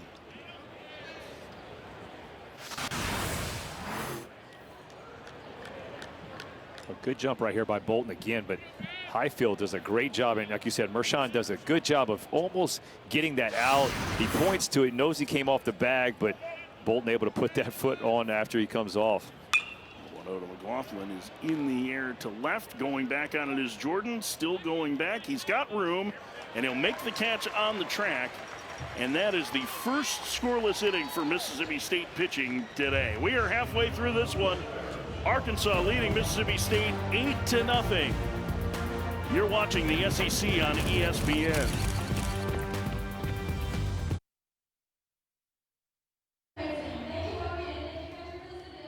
Nothing Arkansas as we go to the bottom of the 5th inning. Will McIntyre coming back for his 3rd inning of work. Giving up just 1 hit has Arkansas pitching today. Helped by a couple of Mississippi State errors, but they have been in complete control of this one. Basically from the 2nd inning on. McIntyre will face Kellen Clark, Bryce Chance, and Luke Hancock. Clark's had a nice year, 10 homers. Easy to get overlooked as a left-handed hitter in this Mississippi State lineup when you've got Colton Ledbetter and Hunter Hines hitting in front of you, and a veteran like Luke Hancock who's able to get on base at the level that he is. But Clark, really nice outfielder, really good middle of the order bat who was hitting 8th at one point this season. I think that was less about him and more about the depth of position players that Mississippi State has. Yeah, I agree with that. It's a pretty left-handed swing as well, and there's power there. It's the capabilities to be 15 or 16 home runs. Slavens has it. He'll take it to the bag, 1 out. Here's Bryce Chance. Redshirt freshman serving as the DH tonight.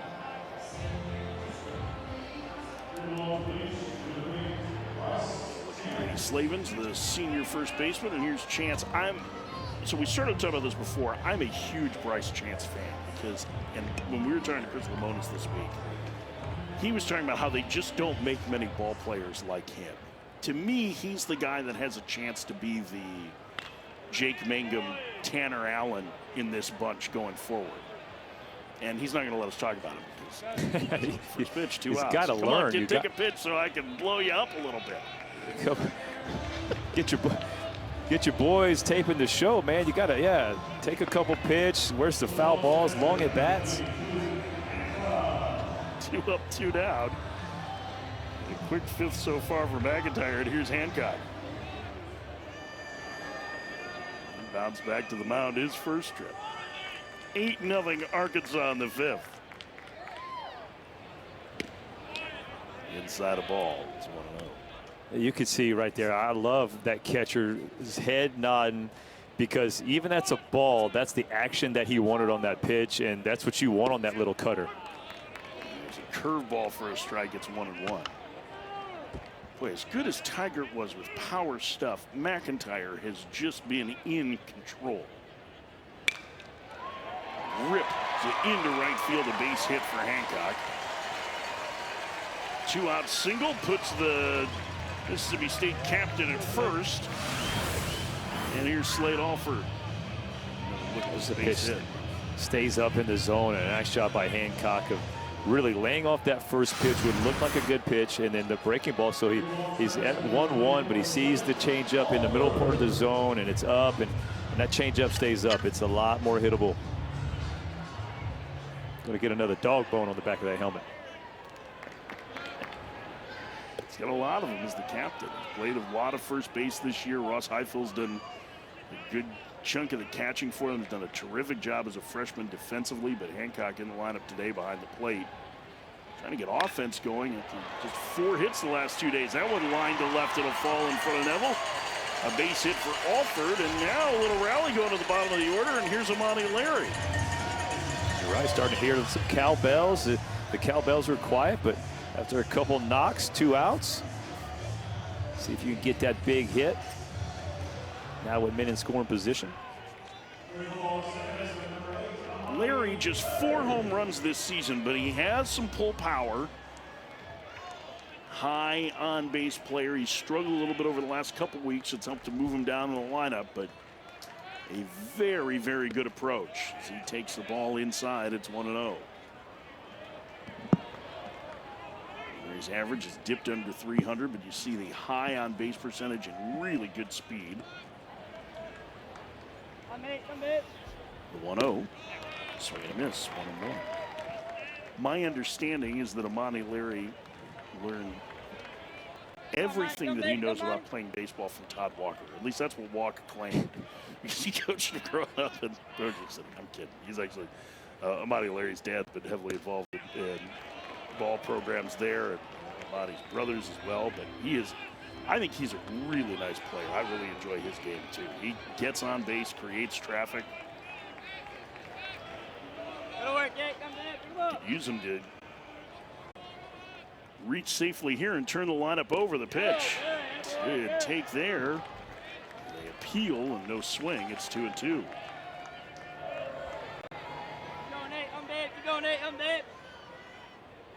Start dreaming a little bit if you're Mississippi State. If you can get Larry aboard and turn the lineup over. 2-2 the count. The pitch. He taps it over the pitcher, charging the second baseman hole, throws to first. Nice play, inning over. 2 hits, a pair left. We've played 5. Arkansas leading Mississippi State 8-0. This is the SEC on ESPN. Hello, welcome. Good morning, welcome to QT. We're all about customization, and we'll let you build the sandwich of your dreams. I always get the Italians, just made better than anywhere else. We have premium meats, toppings, the veggies, the sauces. I guarantee you're gonna like it. QT, more than a gas station. Lily, Welcome to our third Barkery. Oh, I can tell business is going through the roof. But seriously, we need a reliable way to help keep everyone connected from wherever we go. Well, at AT&T, we'll help you find the right wireless plan for you, so you can stay connected to all your drivers and stores on America's most reliable 5G network. That sounds just perfect. Terrierific. I Labrador you. Round of applause. AT&T 5G is fast, reliable, and secure for your business. Tomorrow's Sunday night baseball matchup, the series finale between the Dodgers and the Padres at Petco Park, 7 Eastern, 4 Pacific, ESPN, ESPN Deportes, ESPN Radio. Our coverage begins 6 Eastern, 3 Pacific with Baseball Tonight, Sunday night countdown on ESPN. 8-0. Arkansas leads. Some good news for Mississippi State today. Former Bulldog J.P. France making his big league debut for the Houston Astros, a 2018 member of the Hail State squad, the 67th Bulldog to make it to the big leagues. That's pretty good. Well-respected program. Slavens takes down Loads, 2-0. 8-0 Arkansas here. Heart of the order for the Hogs in the 6th. Pitch. Popped up foul and out of play. Well, this week at ESPN.com and with ESPN Plus, Kylie McDaniel, the draft and prospect expert for ESPN, released his new draft rankings, Lance. He released 161 players because he has to be difficult and not create a round number for everybody. Why 161? All that tracks. Yeah, 161. Here's one of the guys that's on that list. You're going to look at some of the outfielders there. We're going to talk more about this in a second, but Colton Ledbetter and Jace Borfin both on that list. In the air to left. Jordan goes back, looks up, it's gone. Brady Slavens, an opposite field home run, and it's 9-0 Arkansas. Talked about Slavens having just 6 homers on the year after double digits the last 2, and there was some opposite field juice. Well, Michael, telling you, this is a guy that can put together a 4 or 5 week stretch, and all of a sudden he throws up 7 to 10 homers, and you're not going to blink an eye, because that's the type of power. It's a compact swing, but it's an aggressive swing every single time he swings the bat. So trying to do damage, and when you're trying to do damage and you're a good hitter, good things can happen. There's Caleb Cowley, the third baseman. We were talking about that list for the draft from Kylie McDaniel, and 2 players in this game are in the top 60 on his list. Jace Borfin, center fielder, currently the center fielder for Arkansas, and Colton Ledbetter, the center fielder for Mississippi State. Both of them ranked in the 50s. You get a look at Ledbetter there. And I was talking to some scouts and some front office people this week a little bit about Ledbetter in particular, as Larry retires Kelly for the first out. And I was asking a little bit, well, okay, where do you see him going? And there was a fair amount of first-round buzz on him. And the reasons why are pretty simple, Lance. He doesn't go outside the strike zone like ever. He doesn't miss pitches in the strike zone like ever. And he hits the ball really hard, right? Like, it's not that difficult, right? Now, he can play center field. He's got a long track record of hitting, going back to his days at Samford. He's a pretty impressive guy and is starting to get some traction at the end of the first round. When you see, Colton Ledbetter play, obviously athleticism is one of the things that you go, wow, okay, so guy can play center field. Well, guess what? He can play center field, he can play right, he can play left, so you can mix and match any place you want to go. This year with the Major League, the new bases and everything, stolen bases are coming into play a little bit more, so he brings the element of speed. And then, oh, by the way, yeah, you mentioned he impacts the ball very hard, so every time he swings, if he hits the ball, good chance it's going to be line drive because of the exit velo. And you always hear good hitting coaches. There are all hitting coaches basically, to be a good hitter, you swing at strikes and you take balls. And his chase rate shows you that he's doing a great job of that. Strikes, 1 out. 2 outs, excuse me. 9-0 Arkansas. Well, so I was curious how he stacked up against some of the other top outfielders in the SEC. And in just those three categories, because this is what goes into the draft models that teams use, and you can see guys that make contact in the strike zone, guys that don't chase very much, and guys that hit the ball hard. And Dylan Cruz, obviously at the top of the list, is going to be likely the #1 overall pick in the draft. Wyatt Langford will go in the top 5. Enrique Bradfield probably in the top 15. And then Ledbetter, Borfin, and Kemp Alderman are probably more towards the end of the first round or into early second. And what stood out to me about it is how well almost all of them manage the zone. Now, I'll talk more about that in the next half inning, too, with Borfin coming out to play right field. Arkansas gets a run on the Slavens homer. We go to the bottom of the 6th, 9-0 Hogs. This is the SEC on ESPN.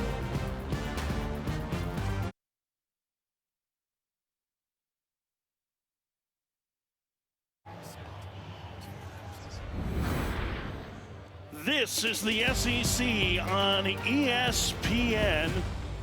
Arkansas leading Mississippi State in the second of this 3-game set, 9-0.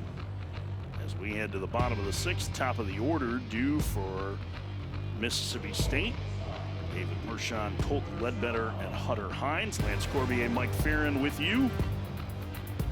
Saturday night, the key series, Arkansas trying to march towards another 40-win season. A win tonight would be number 35 on the year, and they have been in control as McIntyre misses low, 1-0. Lance, we spent a lot of time in the last half inning talking about these outfield prospects in the SEC who are likely to go in the first 2 days of the draft. Colton Ledbetter's on deck. Chase Borfin in right field, or excuse me, in center field right now for Arkansas. He played right most of the year, but the injuries have moved him to center. And I'm really kind of curious your take on these guys. We threw up some of the numbers on what teams are adding into their draft statistical model. It's a nice play by Slavens and races the bag for out #1. But whether it's Borfin or if it's Ledbetter, or you get, Kemp Alderman, who chases a little bit more but also hits the ball harder than just about anybody on the planet. I'm curious what your take is on these outfielders that are likely to go in the first day of the draft. Well, I think a lot of it comes down to you study the on-base percentage. I mean, because that's what guys need to be on base. Because in the big leagues, they're still going to strike out a lot, but the more you can get on base, obviously you're going to run into some home runs, and that's how you're going to score runs. It's hard to manufacture runs in the big leagues. Pitching is good. Obviously, the best, that the highest level you're going to get at. So the pitching is going to be as quality and top-notch. So just to be able to get on base, and when you look at it, those guys that we just saw on the list, I mean, Borfin, 490, Ledbetter's at 464. So you're striving to get to a 400 on-base percentage. So anytime you're knocking on the door at 50%, I mean, and that's elite level. And I think the athleticism, all these guys could basically play center field. We talked about Cruz, he's already there. Langford could play center field if he needed to. Borfin, his moves right, left, and now to center. And Coach Van Horn said he's basically put himself into a really quality center fielder by just working hard. So if you get that kind of athleticism, you can move guys around, and oh yeah, the bat also helps. Ledbetter flies out to left, but you saw a good example of him there. He does not strike out a lot, right? Went out of the zone to fight off a couple of pitches, but when the pitch is in the strike zone, he makes a ton of contact. I think, to me, the guy that's the most intriguing, maybe in that bunch, is Enrique Bradfield Jr. And that's because I think there's this perception that Bradfield, and you just got a really good look at him a couple of times this week, there's this perception that he's this kind of traditional slap and dash leadoff hitter, and I don't think that's the case. He is a strong young man, and there is some power there and probably a little bit more to come. I agree with that, and yes, the thing that sticks out with Bradfield is obviously the speed is as high as it's going to go in your scale. You put a number to that speed, it's that high. And the defense he plays in center field, he's a game changer on the defensive side. He did it today in the Alabama game. He got to a ball that most people wouldn't have got to, and he got it to in the gap. He slides to stop it, comes up firing, and throws a guy to second base with 2 outs to save a 1-1 game. And most guys don't even get to that ball, much less think about sliding, stopping it. But I agree with you. He can impact the ball, but I think as the wooden bat in his hand, you know, he starts playing more with the bunt games, like you said, the slapping, but also knowing that he's going to get stronger, bigger, stronger, and faster. I think he's going to be a good player in the big leagues. Neville misplays that blooper from Hines, and he'll end up at second. It'll be a single and an error with 2 outs in the 6th.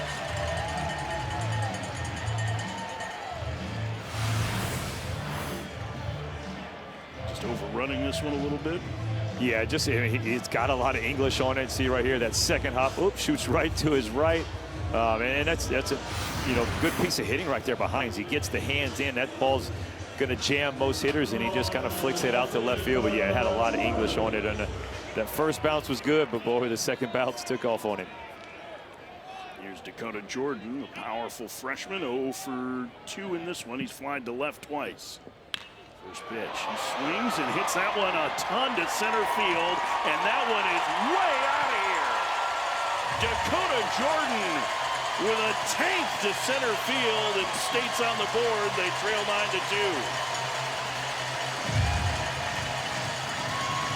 I think in 2 years we're going to be talking about him on a draft list, just like we're talking about these other guys, because man, is he talented. He's going to say, save me a spot on that graphic. Speaking of exit velo, this ball was absolutely crushed. Dead center, the cutter, too much of the plate, outer third, Dakota Jordan. I mean, when you talk about power, dead center just like that, and it's just an easy swing.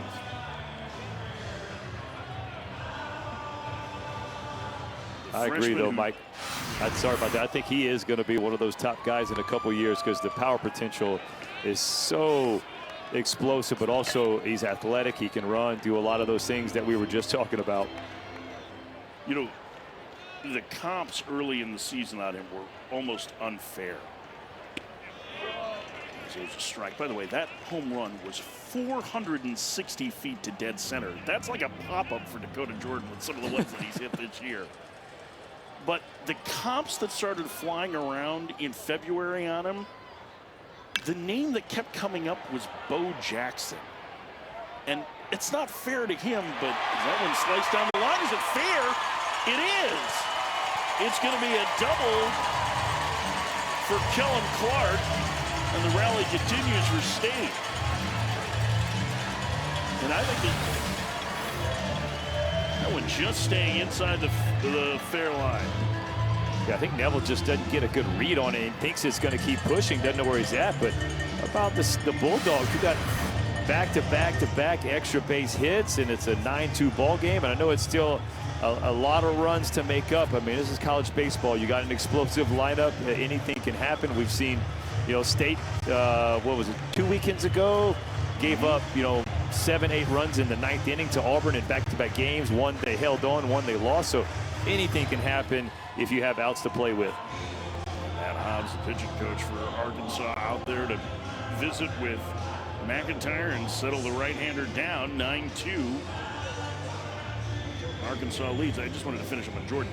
It's not fair to compare him to a Hall of Fame talent, but I think that not that Jackson was in a Hall of Fame, it's just you're talking about one of the elite talented players of all time. But physically and the things that he can do on a baseball field are so unique. And he's a guy that's still learning. He was out of the lineup for almost a month as he tried to get a little bit of a mental reset. And now that he's back in, he is just a force to be reckoned with. Nice chance takes high, 1-0. Chance 0 for 2 tonight.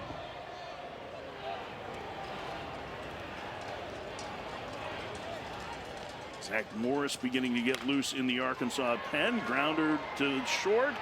Bolton, strong throw across, and an excellent play from deep in the hole by the veteran shortstop, and the inning is over. But State gets on the board with the long 460-foot homer for Dakota Jordan. Arkansas leads 9-2 at the end of 6. When the world lost its mind, Florida was a citadel of freedom for our fellow Americans. We, the people, are not destined destined for failure. I don't care what corporate media outlets say. I don't care what Hollywood says. I don't care what big corporations say. Decline is a choice, and freedom is worth fighting for. We will stand firm in the faith. We will be courageous. Here I stand. I'm not backing down. Never Back Down Inc. is responsible for the content of this advertising. It's faster. It's electric. It's a new era.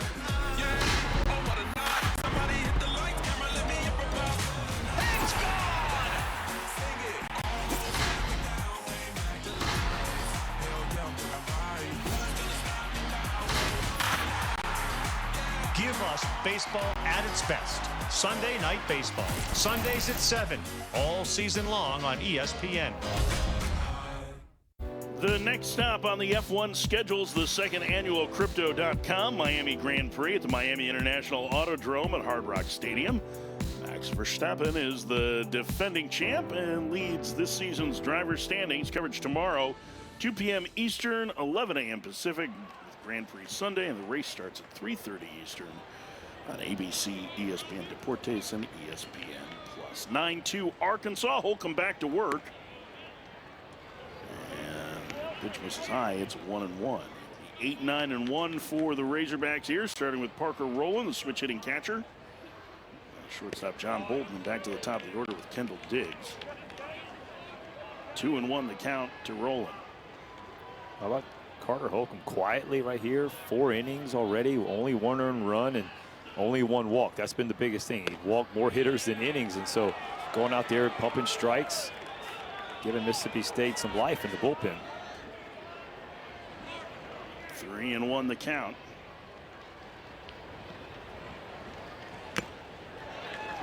Fouled in and out of the glove.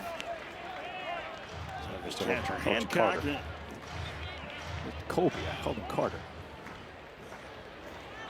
Well, Carter Holcomb appreciates your support. In the air to right. Clark can't find it, fighting the haze, and he makes the catch. Oh, that's a scary moment for the right fielder. 1 out. Little twilight. Oh, absolutely. You see him point to Colton Ledbetter. He's like, we were just talking about it. It's hard to see, and you see Larry right there. I think Kellum Clark saw the way Armani Larry was running and he knew to go that way. And boy, that's scary as an outfielder, because you know, man, that's an easy out. Your pitcher made the pitch, and if you can't come up with it. That's the first out here in the 7th, and here's Bolton. Takes a strike. 0-1. Bolton singled back in the 5th and stole the base. He walked and scored his first trip. Takes high, 1-1. Arkansas trying to win back-to-back road games. They had gone a month between road wins before last night's victory, partly because they got swept at Georgia.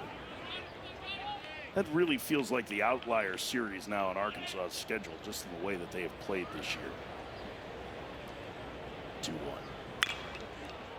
Well, doesn't it seem like every school has that?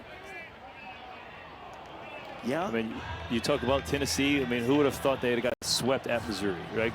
And then all of a sudden, Missouri, for the most part, has, I think, 3 more wins the rest of the season. And like, I just think it's one of those where, I mean, Auburn going to South Carolina. It seems like the flukish weekends happen, but that also shows you. We talked about from top to bottom the depth of the conference, that these bottom teams could be in any conference and, you know, be in the upper half of those conferences because they have that kind of talent. So yes, you have to bring it every day, because if you don't, then a team that you don't expect to win could all of a sudden beat you, but also take the series and even sweep you. Outside, ball 4, 3rd time that the number 9 hitter's been on base today for Arkansas. Well, I think it's a good point. It speaks to the depth of the league that we talked about. Yeah, there are going to be outlier series. I think the other thing is that, you know, when you look at Arkansas's numbers, they have been just almost unbeatable at Baum Walker. And you start looking at where they are in the rankings and where they are in the RPI, and you start thinking, okay, well, they're got a pretty good chance to be a top 8 national seed. And then you're thinking, okay, well, the path to Omaha has to go through Fayetteville. And as good as they are at home, And as often as they go to Omaha, like, you start thinking about how many Omaha's T-shirts you need to print. That's kind of the way it feels, right? Well, I mean, absolutely. Dave Van Horn has to be the best. If he's not the best, it's definitely in the team photo for the best college coach who's not won a College World Series yet. He has been to Omaha 9 times, 7 of them as the head coach at Arkansas. It's almost more impressive he went back-to-back years at Nebraska. But DVH is like the king, and I think in a lot of respects, with the injuries he's had this year, you can make a case that this is the best coaching job he has ever done. I agree with you, and you're trying to bring up some Shane Comini days back in the Nebraska time, right?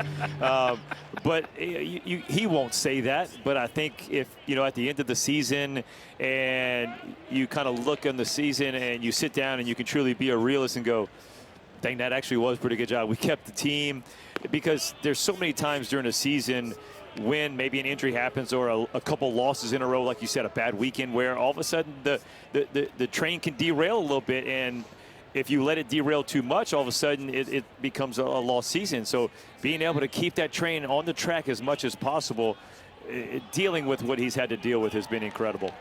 Swing and a miss by Diggs. It's 1-2. When we talked to him a little bit about that, just in terms of how difficult this season has been, the first thing he said was, I am so proud of these players, because they have not used it as an excuse. There have been moments of guys that have risen to the occasion. Kendall Diggs is a good example of that, right? He came to Arkansas as an infielder. He mostly DH'd. He had some big moments last year in the postseason for them, but he'd been hitting in the middle of the lineup, and now he has to be their everyday right fielder, and has played pretty well there and moved to the top of the lineup and been a huge catalyst for this offense in the way that they've stacked it. I mean, there are countless stories on this Arkansas team of guys who have stepped up this year. And maybe they're not like the 50-win behemoth that they were 2 years ago when they were the #1 overall seed. But this is a really good team, and we've seen it tonight, Lance. They play fundamentally strong baseball every inning. Well, I think, like you said, they haven't made any excuses, and that comes from DVH. That comes from the top and down.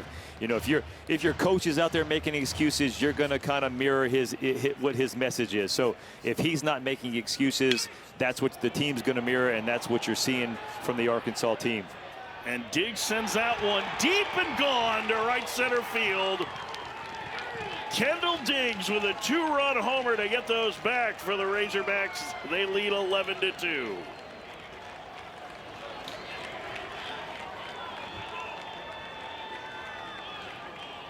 On base 3 times today. He reached on a 3-base error. He's knocked in 5. What a day for Kendall Diggs.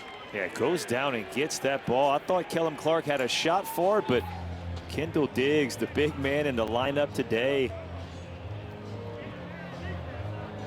And that is going to be it for Holcomb, it appears. Chris Lemonis taking the long, slow walk out to the mound. Sophomore right-hander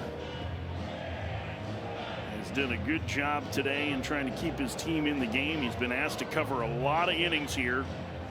And we have a pitching change. We'll tell you about the new state pitcher in a moment. 11-2 Arkansas in the top of the 7th. It's the SEC on ESPN.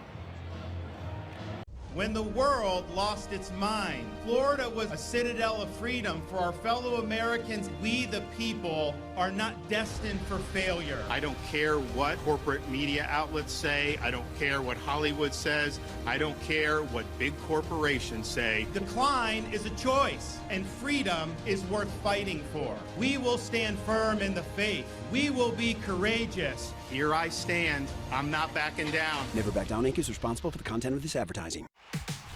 It's action-packed. It's adrenaline-filled.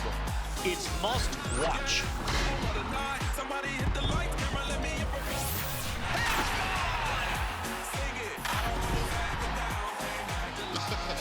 Oh my gosh, it moves even faster being mic'd up.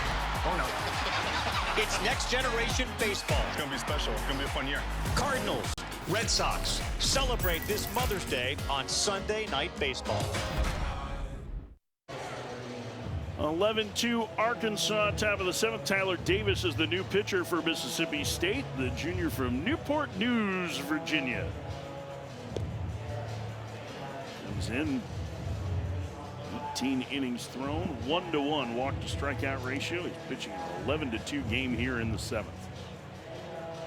I know these are not situations you want to come in as a pitcher, but this is where you can also carve out yourself a better role. Come in here, throwing strikes, and we see the walks, like you just mentioned, 1-1, but it's also almost 1-1 per the innings, and it just can't happen. You can't give up that many base runners free because the hitters are going to get theirs. They're going to earn theirs, but if you give it to them and then they earn theirs, obviously why you got ERA in the 9. So, but this is a situation where you can come out, continue to attack the strike zone because you know, like they don't want to walk anybody in an 11-2 ball game. Got to make them hit to get on. And so here's a chance. Go out there, trust your stuff, and put up some good numbers. He's going to face Jace Borfin, the next in a long line of recently great left-handed hitting outfielders for Arkansas as he takes a strike. Kendall Diggs, I think, is probably going to join that group. But look at this. These are just in the last 9 years, 8 seasons, or 8 years, 9 seasons. These are the top picks out of Arkansas for the outfield that have been taken on the first day of the draft.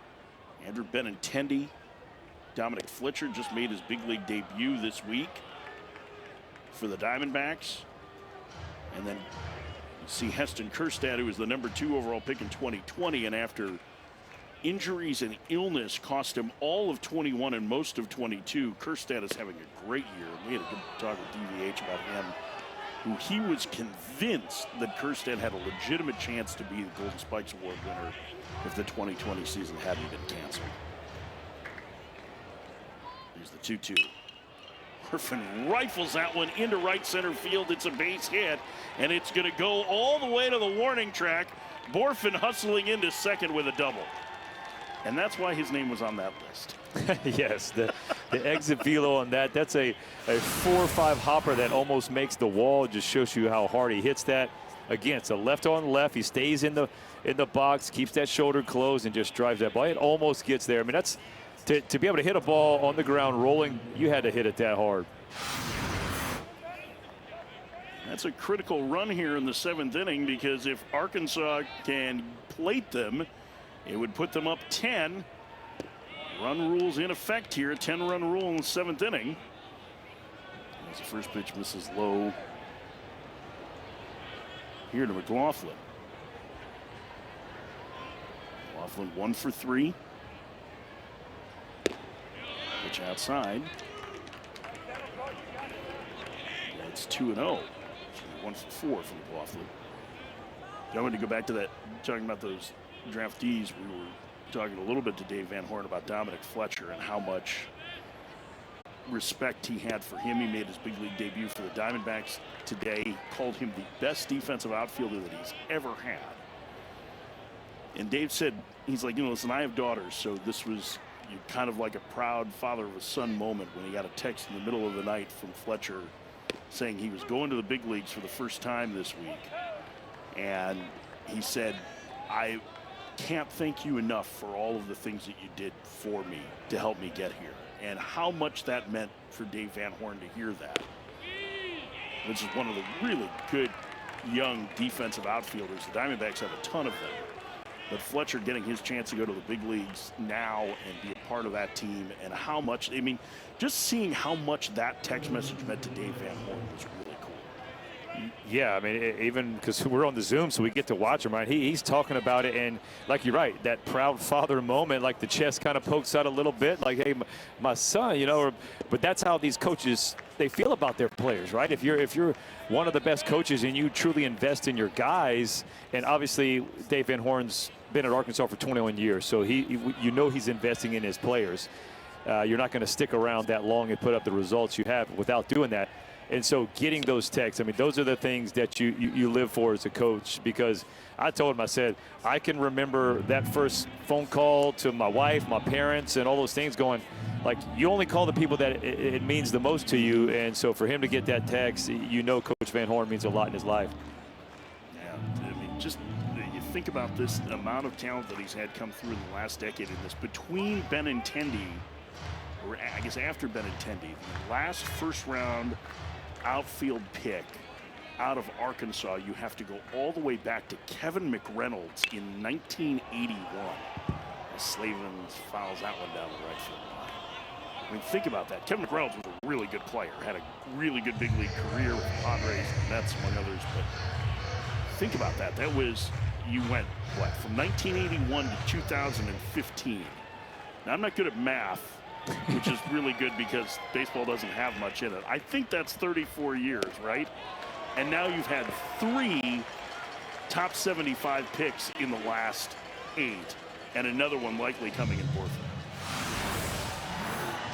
Big old sweeping breaking ball right here by Tyler Davis. 0-2. Nice job. That's a tough left-on-left matchup. You see Slavens, the back knees, frustrated. The shoulder flies out after a good at-bat in that home run. That's a tough one. But Mike, you take all those in, and we've already seen the accolades. It's, you know, how many World Series, and they were 3 of the last 4 or World Series trips, and you can see why he's producing talent like crazy, especially from the we talk about the left side, left-handed hitting outfielders, but it's not just that. It's pitchers, it's catchers. I mean, they've had some high-quality catchers as well, you know, infielders. So it's just talent after, as much as any other team in the country. He keeps bringing in top-tier talent. And they've dealt with a ton of injuries to their pitching staff over the last several years. You know, losing Jackson Wiggins for the season this year, who'll be back next year and be a key part of their rotation, undoubtedly. You know, you can see what they've really built, a behemoth at Fayetteville in the dirt, 2-1. And that's where, you know, quite frankly, State's trying to get back to. I mean, you know, listen, it's not like State is devoid of talent. Things have gone sideways the last 2 years. This is a really talented club. And you almost wish that they could get a mulligan for the season, right? And if things had started a little different, maybe they finish a little different, or maybe they just catch their wind late and they wreak havoc in Hoover. I mean, that's entirely possible with this squad. But they are that team that I think other teams in the conference should fear getting right. You know what I mean? Like, they're not just for this year, but altogether, because I don't know that anybody's going to put the resources behind a baseball program quite like State will. Fouls that one down the right field line. Long run for Clark. It's out of play. Well, the biggest thing about it is if they can get any kind of pitching. We've talked about the offense. When you see what Ledbetter, Hines, Jordan, Clark, you talk about how much you love Bryce Chance, and you mentioned comps, right? Tough to get comps when you talk about Tanner Allen and Jake Mangum, right? I mean, right. Thanks, Coach, for putting those on, you know, on me, in front of me. So, but that kind of lineup and that kind of talent, get any kind of pitching, and that's a team that can all of a sudden make a run, catch fire. Like you said, you get hot at the right time. You get hot the last weekend, roll into Hoover, make some noise, screw up and win a tournament. Man, you get to the postseason and you just never know. I mean, we saw it last year, right? Ole Miss was the last team in the field. They won the national championship. And SEC teams can do that. Kelly crushes one to left, deep, out of here. Caleb Kelly's 8th home run of the year, a 3-run shot, and it is 14-2 Arkansas.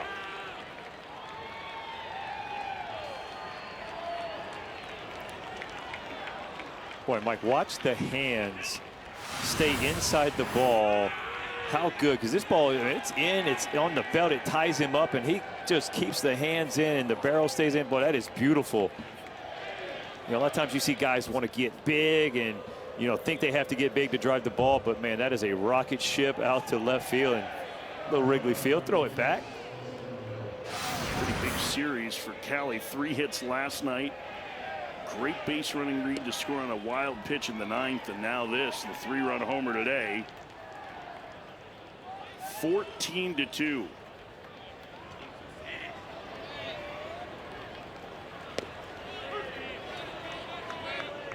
Neville, who has been on base 3 times, doubled, hit by a pitch, and walked.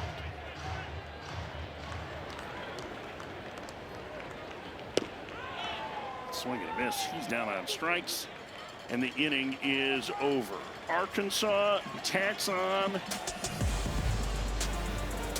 5 more. We head to the bottom of the 7th. Arkansas leading Mississippi State 14-2.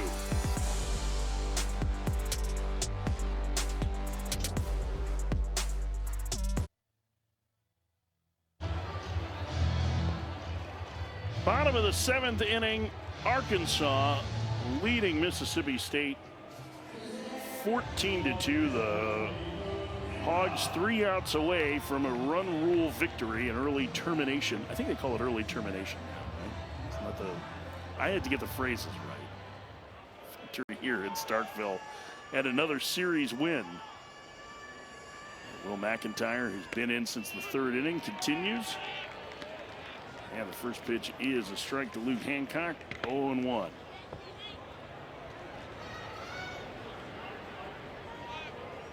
McIntyre rocks and delivers. That one down low, it's 1-1. All Arkansas tonight, they have shown off power, patience, and really taken it to Mississippi State.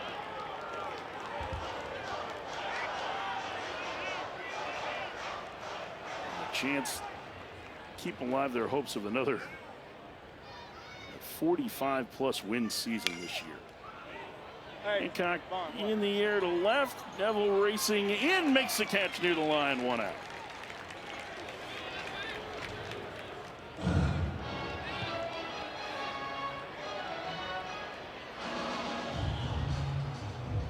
Lost the hat, the glasses. What?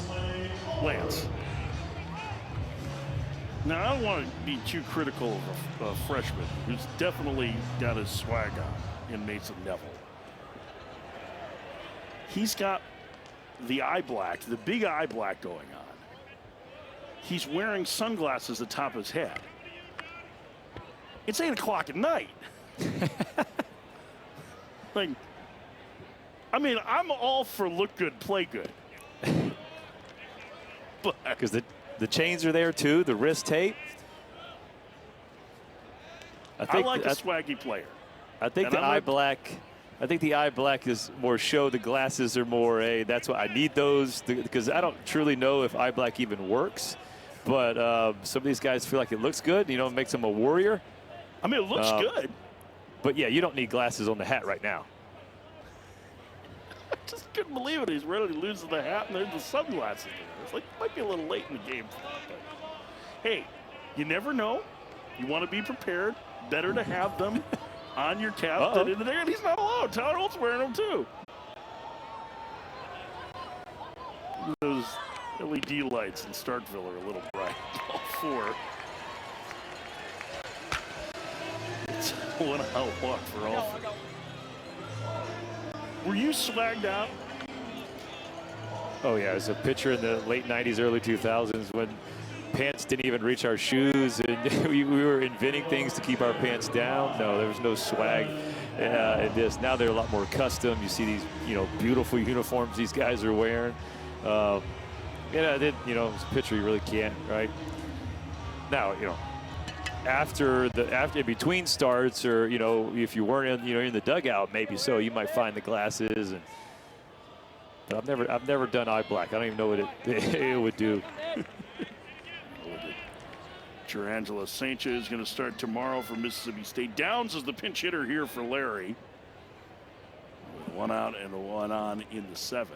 You may claim that, but I would be willing to bet $5 American that I can find a picture of you wearing a Titan necklace. No, maybe like again on a time where I wasn't gonna pitch, because I mean you in get the those big leagues. 100% I guarantee you wore it. Especially like especially on like a Father's Day, Mother's Day, where you wanted to show the support. Downs is single to center. The throw gets away at 3rd, and he'll go to 2nd. The native of Pella, Iowa, delivers a base hit.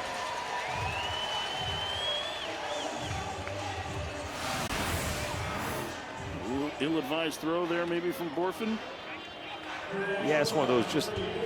He's got to be safe anyway. You try to hit the cutoff man, and then that ball bounces over Callie's shoulder.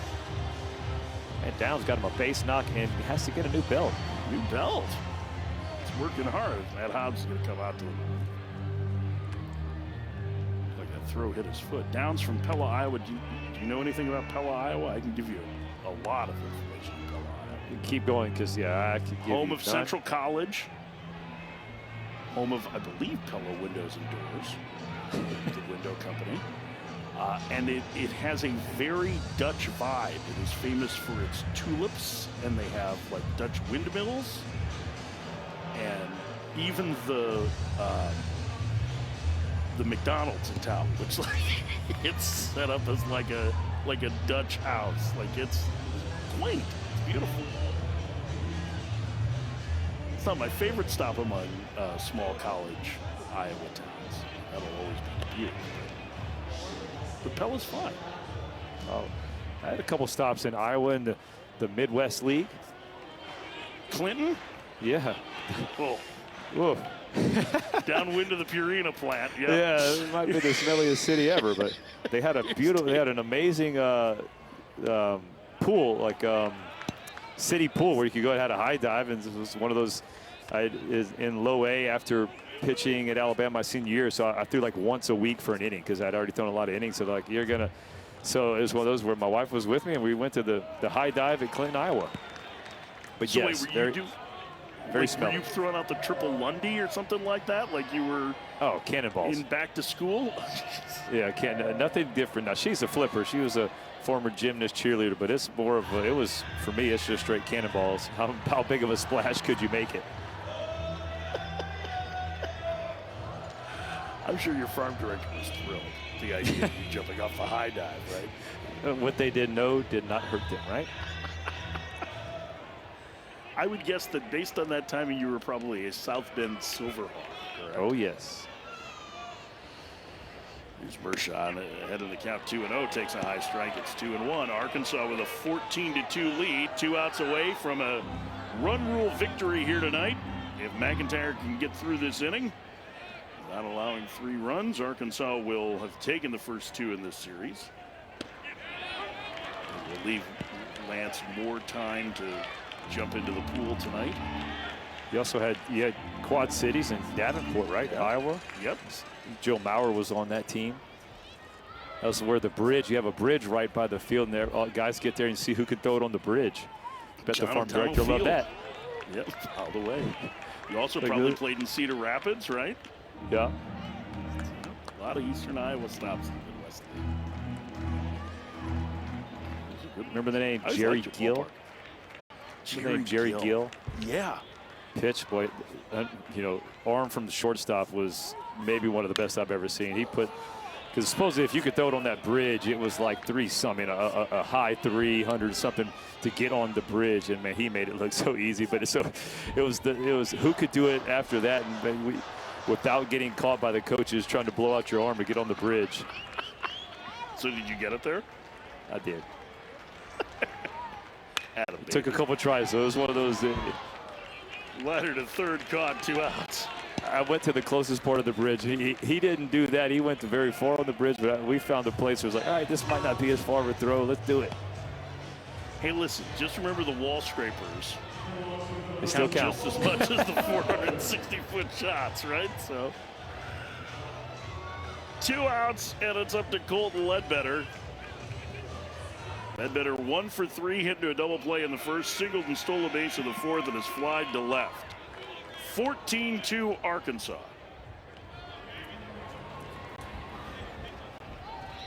First pitch. Ledbetter takes a strike at 88. 0-1. McIntyre entered in the third inning after Brady Taggart's 2-inning outing. Scheduled to be a short outing for the right-hander. Just like last week, he's piggybacked with him. Thrown the ball very well.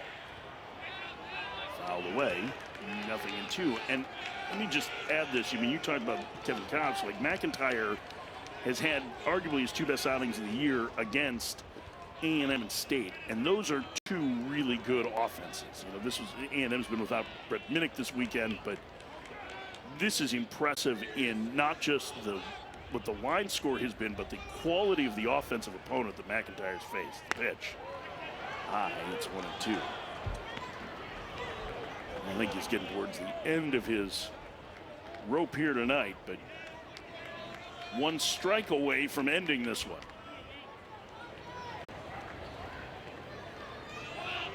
Big right-hander set. And the pitch. Fouled away by Ledbetter. This will be a tough at-bat for McIntyre here, Lance. Well, you know, you always want to finish off the outing, especially knowing the game's going to be over if you get this out with a punch out. And you got the guy that strikes out is one of the toughest 2 strikeouts. So you just don't know where to go. But I'd like to go toward the inside part of the plate, trust that cutter that he's been throwing, see if he can break it off inside. He tried to go to it there. It slipped out of his hands. It's 2-2. Zach Morris getting loose for a second time in the Arkansas pen. Just in case this extends. And again, Arkansas 1 pitch away from finishing this one early. 2-2. Upstairs, and the count is full. Hunter Hines is on deck.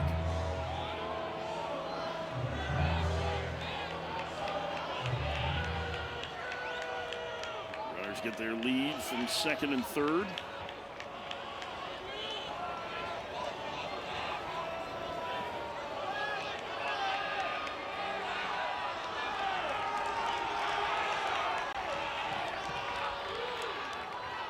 Pitch, swinging a liner to right, and right there is Burfin, and the game is over. Excuse me, that's Diggs who makes the catch, and this one all Arkansas tonight. Lance, their offense did a really good job early on in building a lot of big innings, and their offense really took control of this game. It really did, and to me it starts, obviously you get some excitement when getting Brady Tiger back. He goes 2 hitless innings, but the offense was the story. You talked about quality at bats, grinding it out from the bottom. They got production all over the place. Diggs with a career high 5 RBIs. He had a big blast that put them ahead to get that 10-run rule. So yeah, nice job by the Razorback offense. 9 of their last 10 against Mississippi State and clinching the series here in Starkville. 14-2 the final. Now for Lance Cormier and our entire crew, I'm Mike Farron saying so long. Pac-12 softball is next. Washington against Stanford coming up. This has been a presentation of ESPN, the worldwide leader in sports.